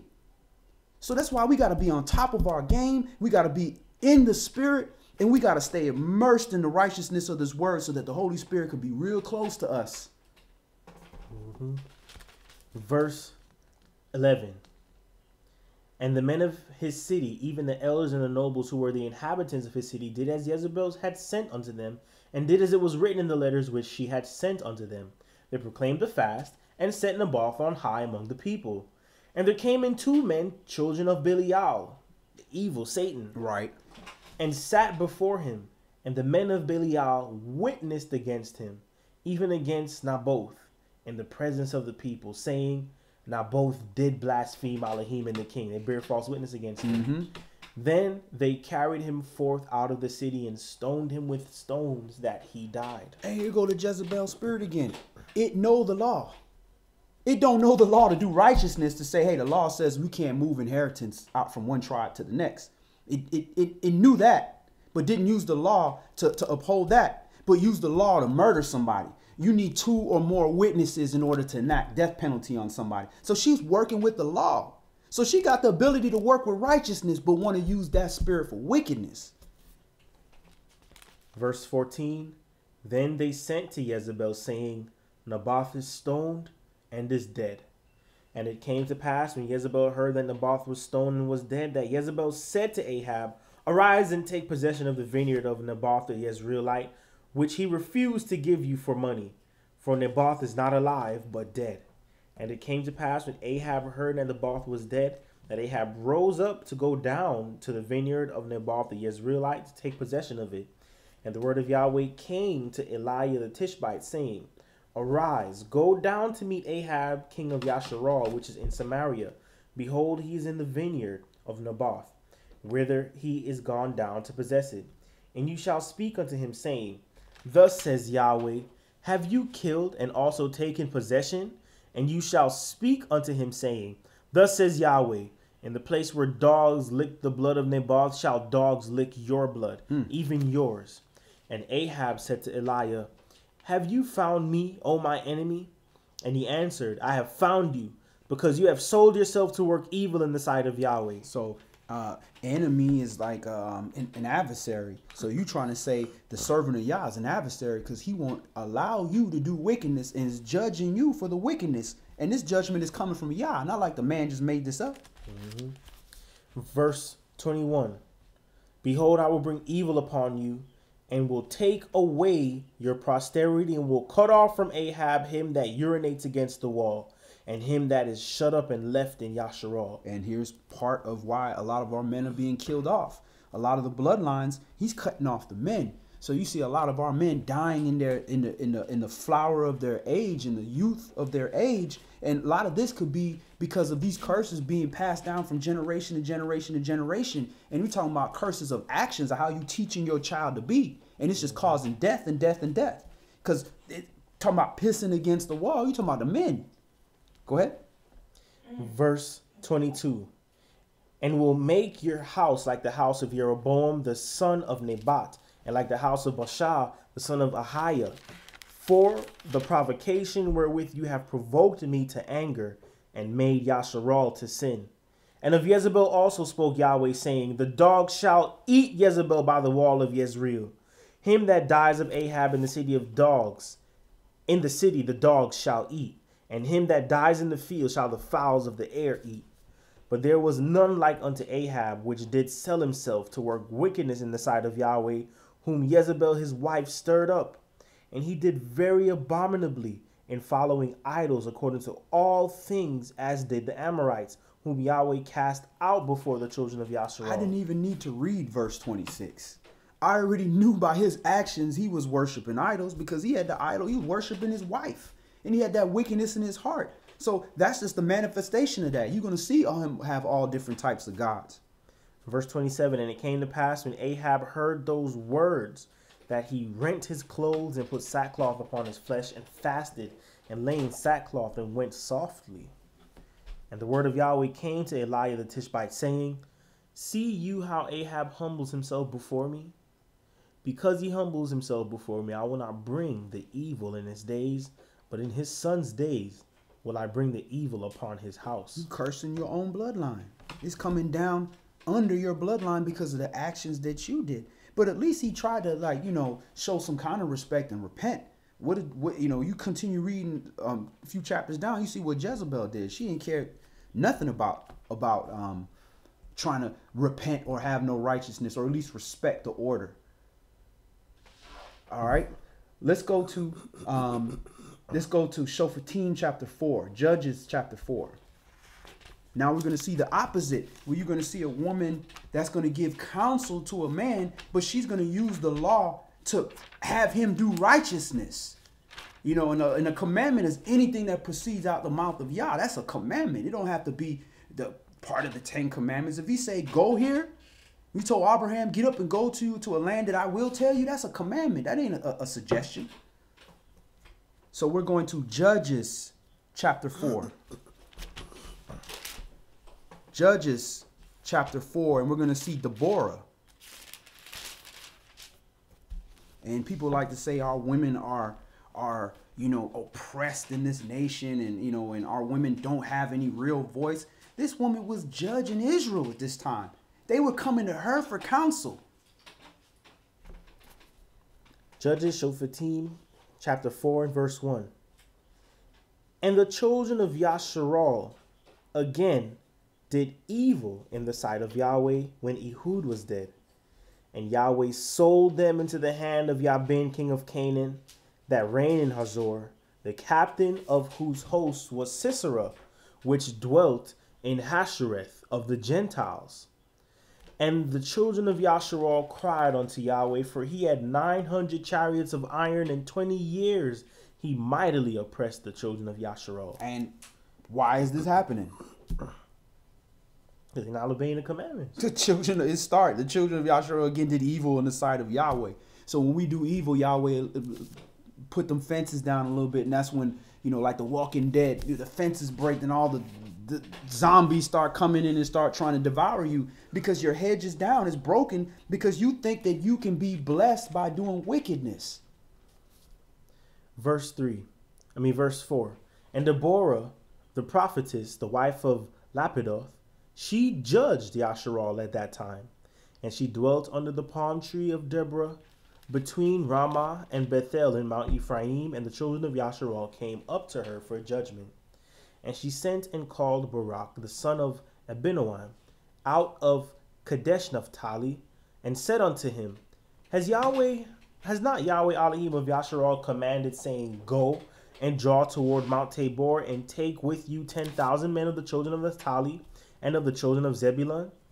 And I will draw you to the river Kishon, Sisera, the captain of Jabin's army, with his chariots and his multitude, and will deliver him into your hand.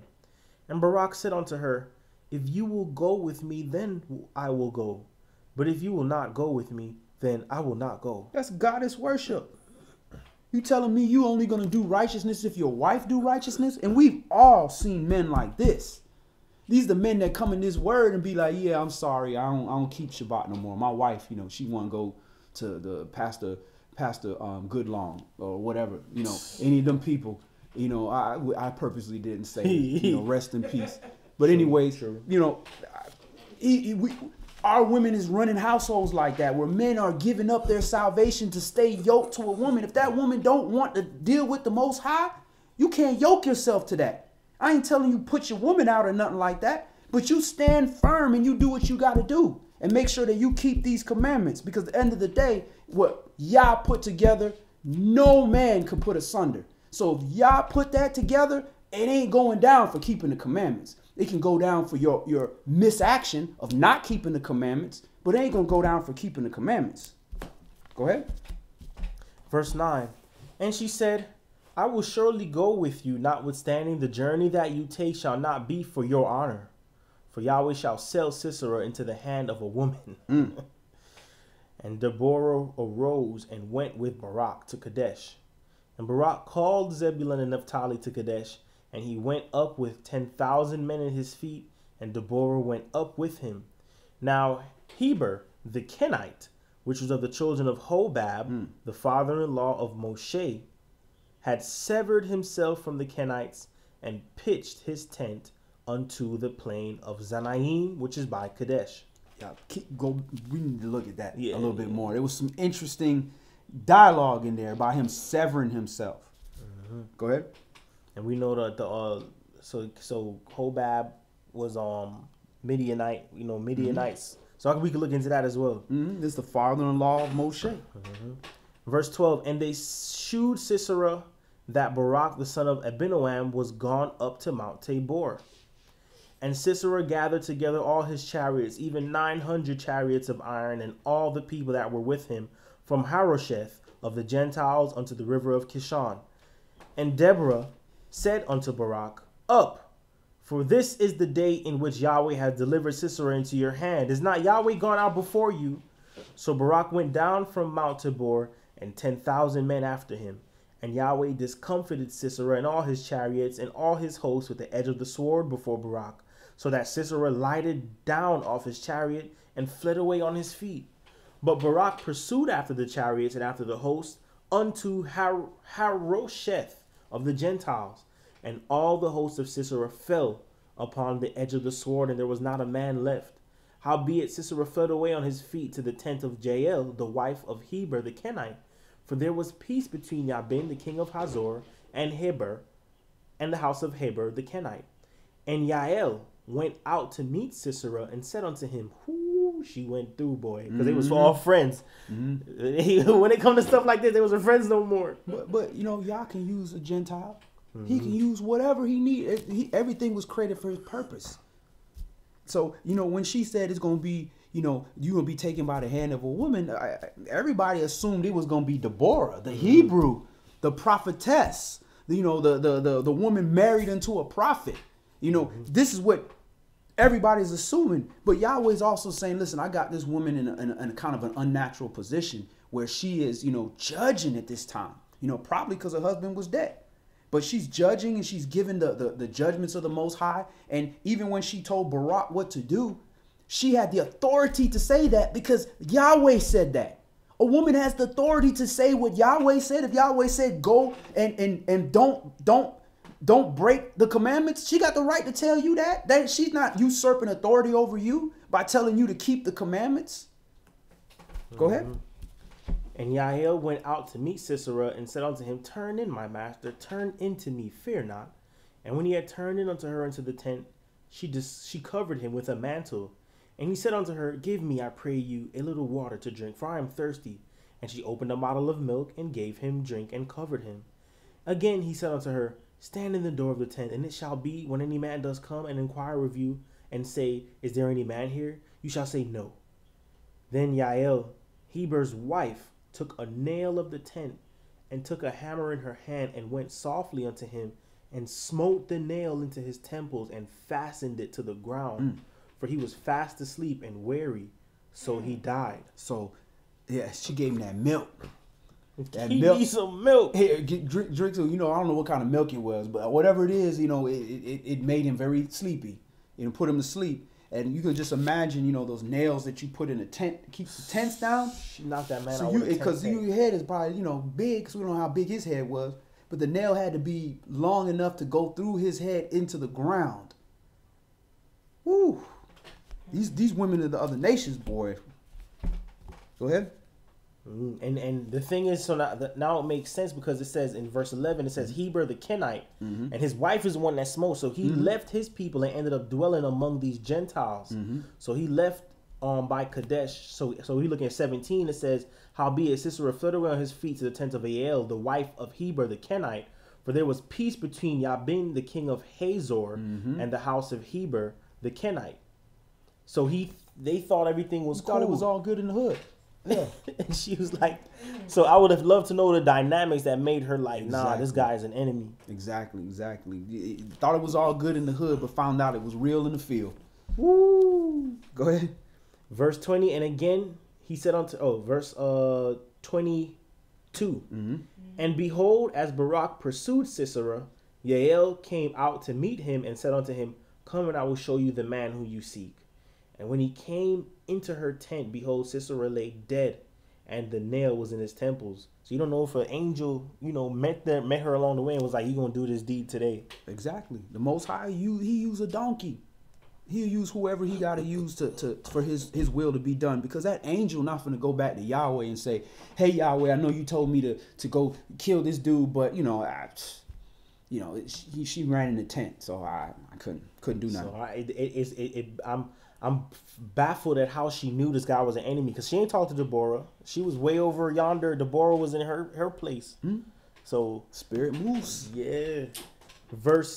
I'll show you the man who you seek. And when he came into her tent, Sisera lay dead, and the nail was in his temples. So Elohim subdued on that day Yabin, the king of Canaan, before the children of Yasharal. And the hand of the children of Yasharal prospered and prevailed against Yabin, the king of Canaan, until they destroyed Yabin, the king of Canaan. All right, so praise Yah for the virtuous daughter of Yasharal and Deborah. So let's go to the conclusion. Let's go to 1 Shemuel chapter 25. 1 Shemuel chapter 25, because what we hear a lot these days is you hearing constantly these stories of these women leaving these men, taking. I just heard today one of the brothers tell me about a woman that left her husband and took all 5 kids and just disappeared, and things like that. And we don't know what's going on in that household, but you don't handle things like that. If you're running for your life, that's a different story. And I don't know if that's the case. I'm not in that household, but you don't see it too often. This nation empowers the woman too much to, by setting up things to put the woman over the man, by paying a woman more, the black woman more than they pay a black man, and destabilizing and all this Beyonce independent woman stuff and all, just really messing our women's heads up. And they're being raised without fathers in the household, because fathers are being, disproportionately punished for things they do, or being killed from not keeping the commandments. And the cycle goes down. And now this woman grows up without a man in her life. So when soon stuff gets hard, I don't need no man. I don't need no man. And this is a repetitive cycle that's going on. And if you would see how virtuous sisters dealt back in the day, like what we about to read about this sister, she had a fool. The dude's name literally meant fool, and she didn't leave her husband. She stayed virtuous. She did everything to protect her family, and we're going to see how Yahweh dealt with that.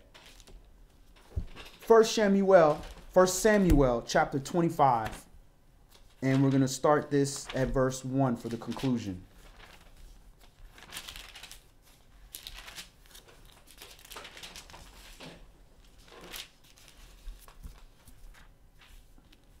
First Samuel 25 and verse 1. And Samuel died, and all the Yasharali were gathered together and lamented him, and buried him in the house at Ramah. And David arose and went down to the wilderness of Paran. And there was a man in Moab whose possessions were in Carmel, and the man was very great, and he had 3,000 sheep and 1,000 goats, and he was sharing his sheep in Carmel. Now the name of the man was Nabal, and the name of his wife Abigail, and she was a woman of good understanding, and of a beautiful countenance. But the man was churlish and evil in his doings, and he was of the house of Caleb. And David heard in the wilderness that Nabal... What does Caleb mean? Dog. Okay. So he don't even say he's of a tribe. He was from the house of dog. You eat him. And David heard in the wilderness that Nabal did share his sheep. And David sent out 10 young men. And David said unto the young men, Get you up to Carmel, and go to Nabal, and greet him in my name. And thus shall you say to him that lives in prosperity, Peace be both to you, and peace be to your house, and peace be unto all that you have. So he came there with a blessing. Shalom to you, shalom to your house, shalom to all that you have. When you walk in the house, you proclaim peace. But if they don't return that peace, You shake the dust off of your feet and you keep it moving. You take your peace back with you. I mean, give me my shalom back, bro. Put that in my pocket. I'm out of here. Verse 7. And now I have heard that you have shearers. Now your shepherds which were with us, we hurt them not, neither was there any missing unto them, all the while they were in Carmel. All right, so you see the significance of this also is the fact that King David on the run. When you on the run and you hungry, and when you not on the run because you did something wrong, you on the run because you did something right, and somebody want to kill you for doing something right. But all people know is that he on the run. You know, some people know the full story. Other people just know the king is looking for him. So when you starving and you hungry and you running with he got soldiers, and he could have easily said, man, give me this, give me that. And look, I'm about to be king. I got to do what I got to do because if I die, I can't be king. Mm-hmm. But instead, he said, no, let me do the good deed because I'm not going to change because I'm hungry. Let me do the good deed and then, you know, proclaim, because surely any man who knows who I am, I know you done heard the remix. King David kills tens of thousands. You know, the original was Saul kills thousands. That was the original. Mm-hmm. David, the remix. Well, David kills tens of thousands. And you gonna provoke that man who did righteousness to you on top of that? Yeah, he a fool. Verse 8. Ask your young men, and they will show you. Wherefore let the young men find favor in your eyes, for we come in a good day. Give, I pray you, whatsoever comes to your hand unto your servants and to your son David. He humbling themselves. He said, you are elder to me. Take care of my servants. Mm-hmm. Take care of my people first. And then also your son David. This is about to be the king. The prophet Samuel anointed this dude as king. The whole nation knows about this guy. But when you so caught up in your pride and arrogancy and you're the devil's rewarding you for that by allowing you to prosper with that way, you can become so blind that you will get your whole house killed. Mm-hmm. And you see that in the day you turn on the news and you find out and they show on the news, you know, some drug dealer house got shot up. They shot everybody, the babies, the children, the wife, the grandma, all this stuff because of the action that dude did. Got his whole family killed. Verse 9. And when David's young men came, they spoke to Nabal according to all those words in the name of David, and ceased. And Nabal answered David's servants and said, Who is David? And who is the son of Yesse? There be many servants nowadays that break away every man from his master. Shall I then take my bread and my water and my flesh that I have killed from my shearers, and give it unto men whom I know not whence they be? So David's young men turned away and went again and came and told him all those sayings. And they probably was like, you sure? You positive that's what you want to say? All right. You know, David, right? Son of Yesse, right? You know who I'm talking about, right? Not David, son of Samuel or whatever, or son of some other tribe. No. David of Yehuda. Okay. Verse 13, and David said unto his men, Gird you on every man his sword. And they girded on every man his sword. And David also girded on his sword. And they went up after David about 400 men.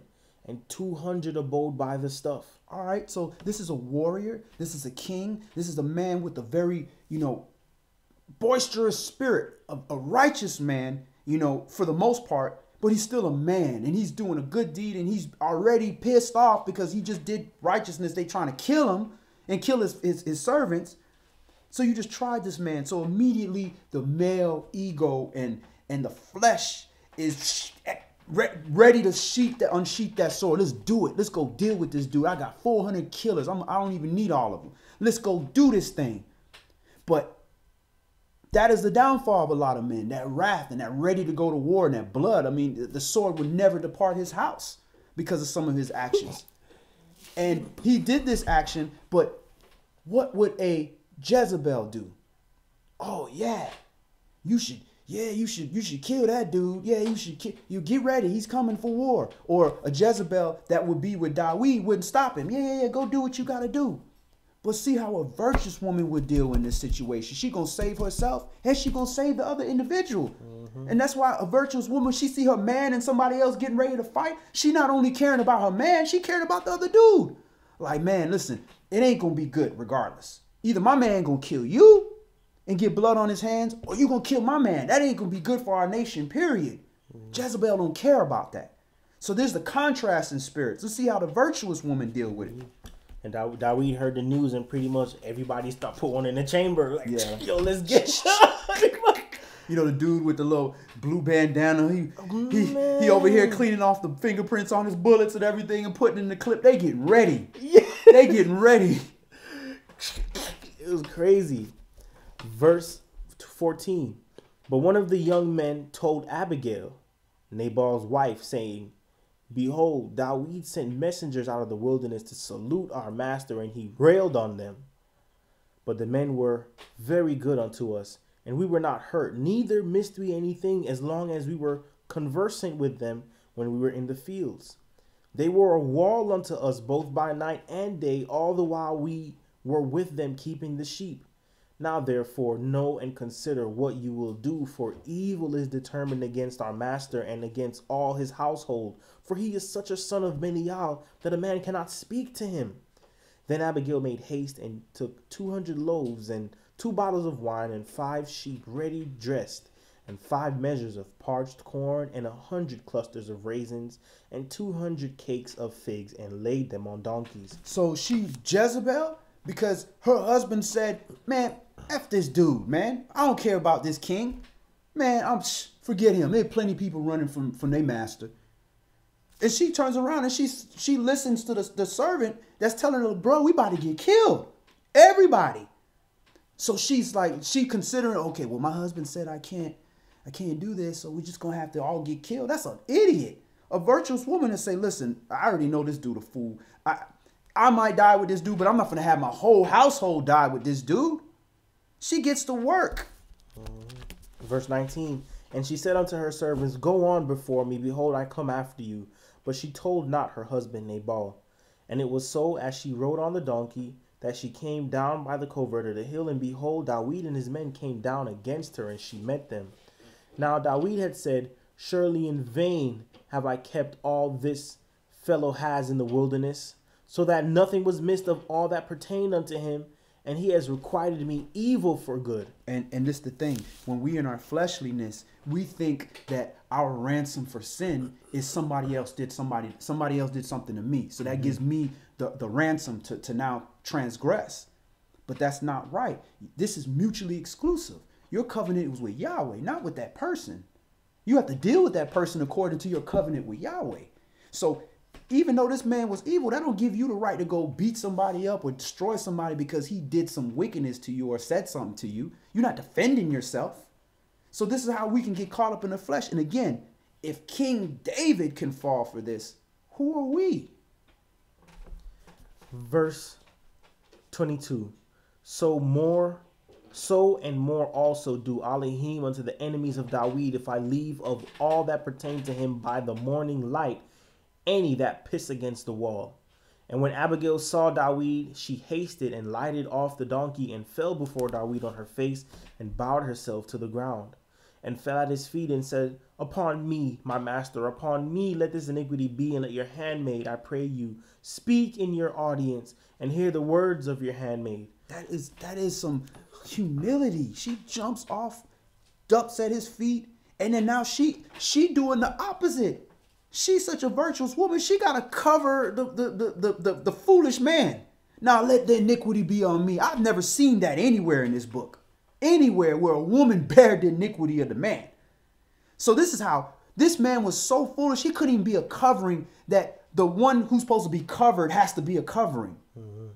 That's how valuable a virtuous woman is. So imagine if you're a good covering and you got a virtuous woman. That's like having a bulletproof vest, and then over your bulletproof vest, you got that RoboCop suit on. Over your bulletproof vest. Verse 25. Let not my master, I pray you, regard this man of Belial, even Nabal. For as his name is, so is he. Nabal is his name, and folly is with him. But I, your handmaid, saw not the young man of my master whom you did send. Now therefore, my master, as Yahweh lives, and as your soul lives, seeing Yahweh has withholden you from coming to shed blood, and from avenging yourself with your own hand, now let your enemies and they that seek evil to my master be as Nabal.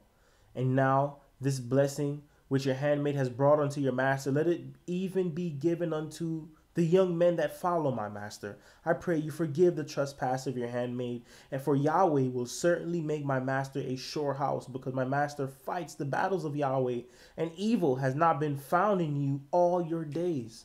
Yet a man has risen to pursue you and to seek your soul, but the soul of my master shall be bound in the bundle of life with Yahweh your Elohim, and the souls of your enemies, them shall he sling out as out of the middle of a sling. Damn, this woman is good with words. She writing poetry. She's telling you that I know about you. I know who you are. I know you fight the battles of Yahweh. You know, so she is humbling herself, and she knows how to communicate with him in a way to remind him of who he really is. Get out your flesh. You fight. This ain't a battle for Yasharal. This is a battle for your flesh. You fight the battles for Yasharal. You the king. That's what the king is supposed to do. This is why he got himself in problems with Bathsheba, because he was supposed to be out there fighting the wars of Yasharal. Instead, he was back home because they convinced him that he did enough good. He had enough treasure stored up in heaven. Verse 30. And it shall come to pass, when Yahweh shall have done to my master according to all the good that he has spoken concerning you, and shall have appointed you ruler over Yasharal, that this shall be no grief unto you, nor offense of heart unto my master, neither that you have shed blood causeless, or that my master has avenged himself. But when Yahweh shall have dealt well with my master, then remember your handmaid. Okay, now that's left for interpretation. Remember your handmaid. That could be like, he said, hey, look, remember me when you get that bread. All right, break me off. Could mean that, or who knows? I'll leave that up to interpretation. Verse 32. And Dawid said to Abigail, blessed be Yahweh Elohim of Yasharal, which sent you this day to meet me, and blessed be your advice, and blessed be you which have kept me this day from coming to shed blood, and from avenging myself with my own hand. Praise Yah. That's a virtuous woman. That's what she can do. She can put out the fire. She put that fire out. When a killer is ready to kill, it's almost impossible to stop him. Just like when a brother ready to fight, you ain't finna stop him with that. Hey, no. That's how you know a brother ain't trying to fight. You be like, no, let me at him. Hold me back. Don't hold me back. Don't hold me back. You just holding him like that dude ain't trying to fight. He ain't trying to shake nothing. You know what I'm saying? So, but this a killer. You know what I'm saying? This is a warrior priest. And she's able to quell that fire by speaking righteousness to him. So you can be as much of a warrior as you can be, but can a virtuous woman or a righteous brother speak wisdom to you and give you good counsel? Are you going to be able to use understanding? And I like how in verse 33 it says, blessed be your advice, and blessed be you which have kept me this day from coming to shed blood.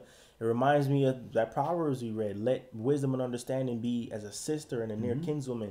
And this is a personification of that. Right. How it comes out to you, to greet you, to try. Although, yes, we have the mind in us to do the wicked or the wrong and to avenge ourselves. Embrace the wisdom when it sits and comes to rest in your bosom to say, no, don't do this thing. Right. No, don't go down that path. Do what's right. And we have to consciously embrace it, or else we'll be given over to that bad spirit that's in us. Right. And look, she didn't come with that, hey, let me take care of you and your boys or whatever on some slick stuff or whatever to say, feel like I got to do whatever is possible to. No, she came in righteousness, put it in Yah's hand. She didn't try to take it in her own hands, put it in Yah's hand. Do righteousness and do the right thing and see the results. Verse 34. For in very deed as Yahweh Elohim of Yasharal lives, which has kept me back from hurting you, except you had hasted and come to meet me, surely there had not been left unto Nabal by the morning light any that pisses against the wall. So Dawid received of her hand that which she had brought him, and said unto her, go up in peace to your house. See, I have hearkened to your voice, and have accepted your person.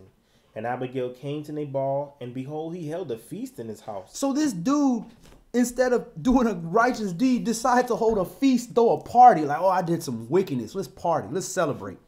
Let's just eat in abundance. rather than take care of some brothers that did righteousness unto me. A king that was anointed by Yahweh's prophet. Finish 36. We held a feast in his house like the feast of a king, and Nabal's heart was merry within him, for he was very drunken. Wherefore she told him nothing, less or more, until the morning light. But it came to pass in the morning, when the wine was gone out of Nabal, and his wife had told him these things, that his heart died within him, and he became as stone. His pride and arrogancy. His pride was like, I was actually saved by my wife for her not listening to me, and she saved me. he couldn't take it. His heart gave out on him. Verse 38, and it came to pass about 10 days after that Yahweh smote Nabal, and he died. And when David heard that Nabal was dead, he said, Blessed be Yahweh, that has pleaded the cause of my reproach from the hand of Nabal, and has kept his servant from evil, for Yahweh has returned the wickedness of Nabal upon his own head. And David sent and communed with Abigail to take her to him to wife. I guess he did remember her. And when the servants of David were come to Abigail to Carmel, they spoke unto her, saying, David sent us unto you to take you to him to wife. And she arose and bowed herself on her face to the earth, and said, Behold, let your handmaid be a servant to wash the feet of the servants of my master. And Abigail hasted and arose and rode upon a donkey with 5 damsels of hers that went after her. And she went after the messengers of David and became his wife. David also took Ahinoam of Jezreel, and they were also both of them his wives. But Saul had given Michal, his daughter, David's wife, to Phalti, the son of Laish, which was of Galim. All right, so you see here, and David recognized, look, yo, I need this on my team. Because, dude, man, if you got a dude who all the women singing songs about you, you could have had whatever woman you wanted. But he said, that's a virtuous woman. I need that woman on my team, because I obviously have a problem with shedding blood. To the point where y'all was like, you can't build no house for me. You got too much blood on your hands. Wise counsel on your side. I need wise counsel. He didn't mention how beautiful she was, like Bathsheba, and I'm sure she was a beautiful. She's a sister. I'm sure she's beautiful, but he recognized that this is a jewel, a crown to put on my head.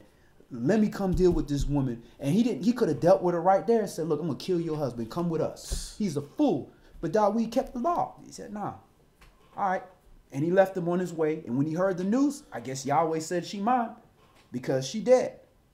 So let us keep that in mind, that this is the character, the true character of our women. They are made to be virtuous, just like us. We are made to be righteous men. And we want to empower that. We want to be merciful to our women. And we want to understand this is the potential of our women. They have the potential to be all the way to the left and mislead us, or they have the potential to be all the way to the right, to help strengthen us and support us. They were our rib. When you remove ribs from the body, you're going to slouch over.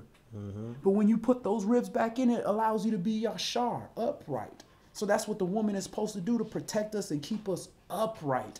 So we have to empower that by making sure we dwell with our wives according to knowledge, not according to emotion or according to the earthly standard.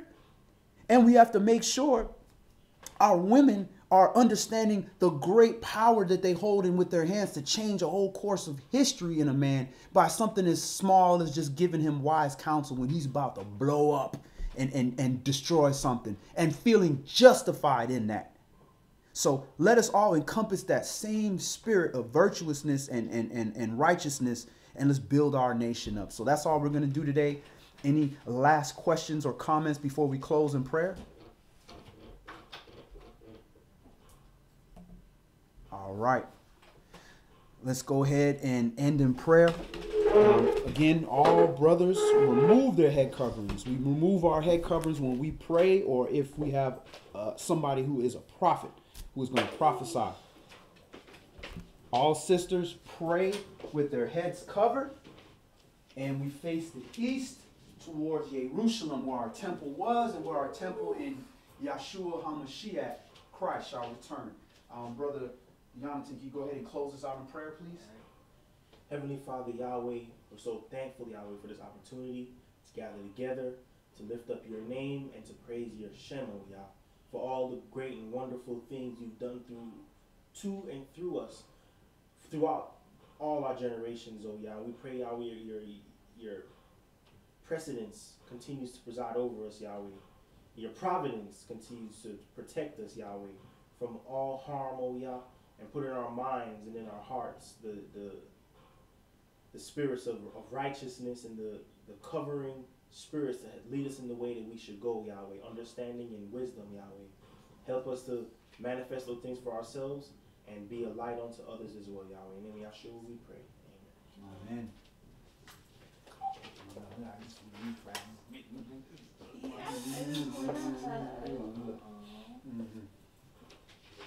Is it raining? I think that's what it was. Boy, I was like, man. So it seems like Brother Mikael is requesting some help. Yeah, we're going to have to go down there and help him.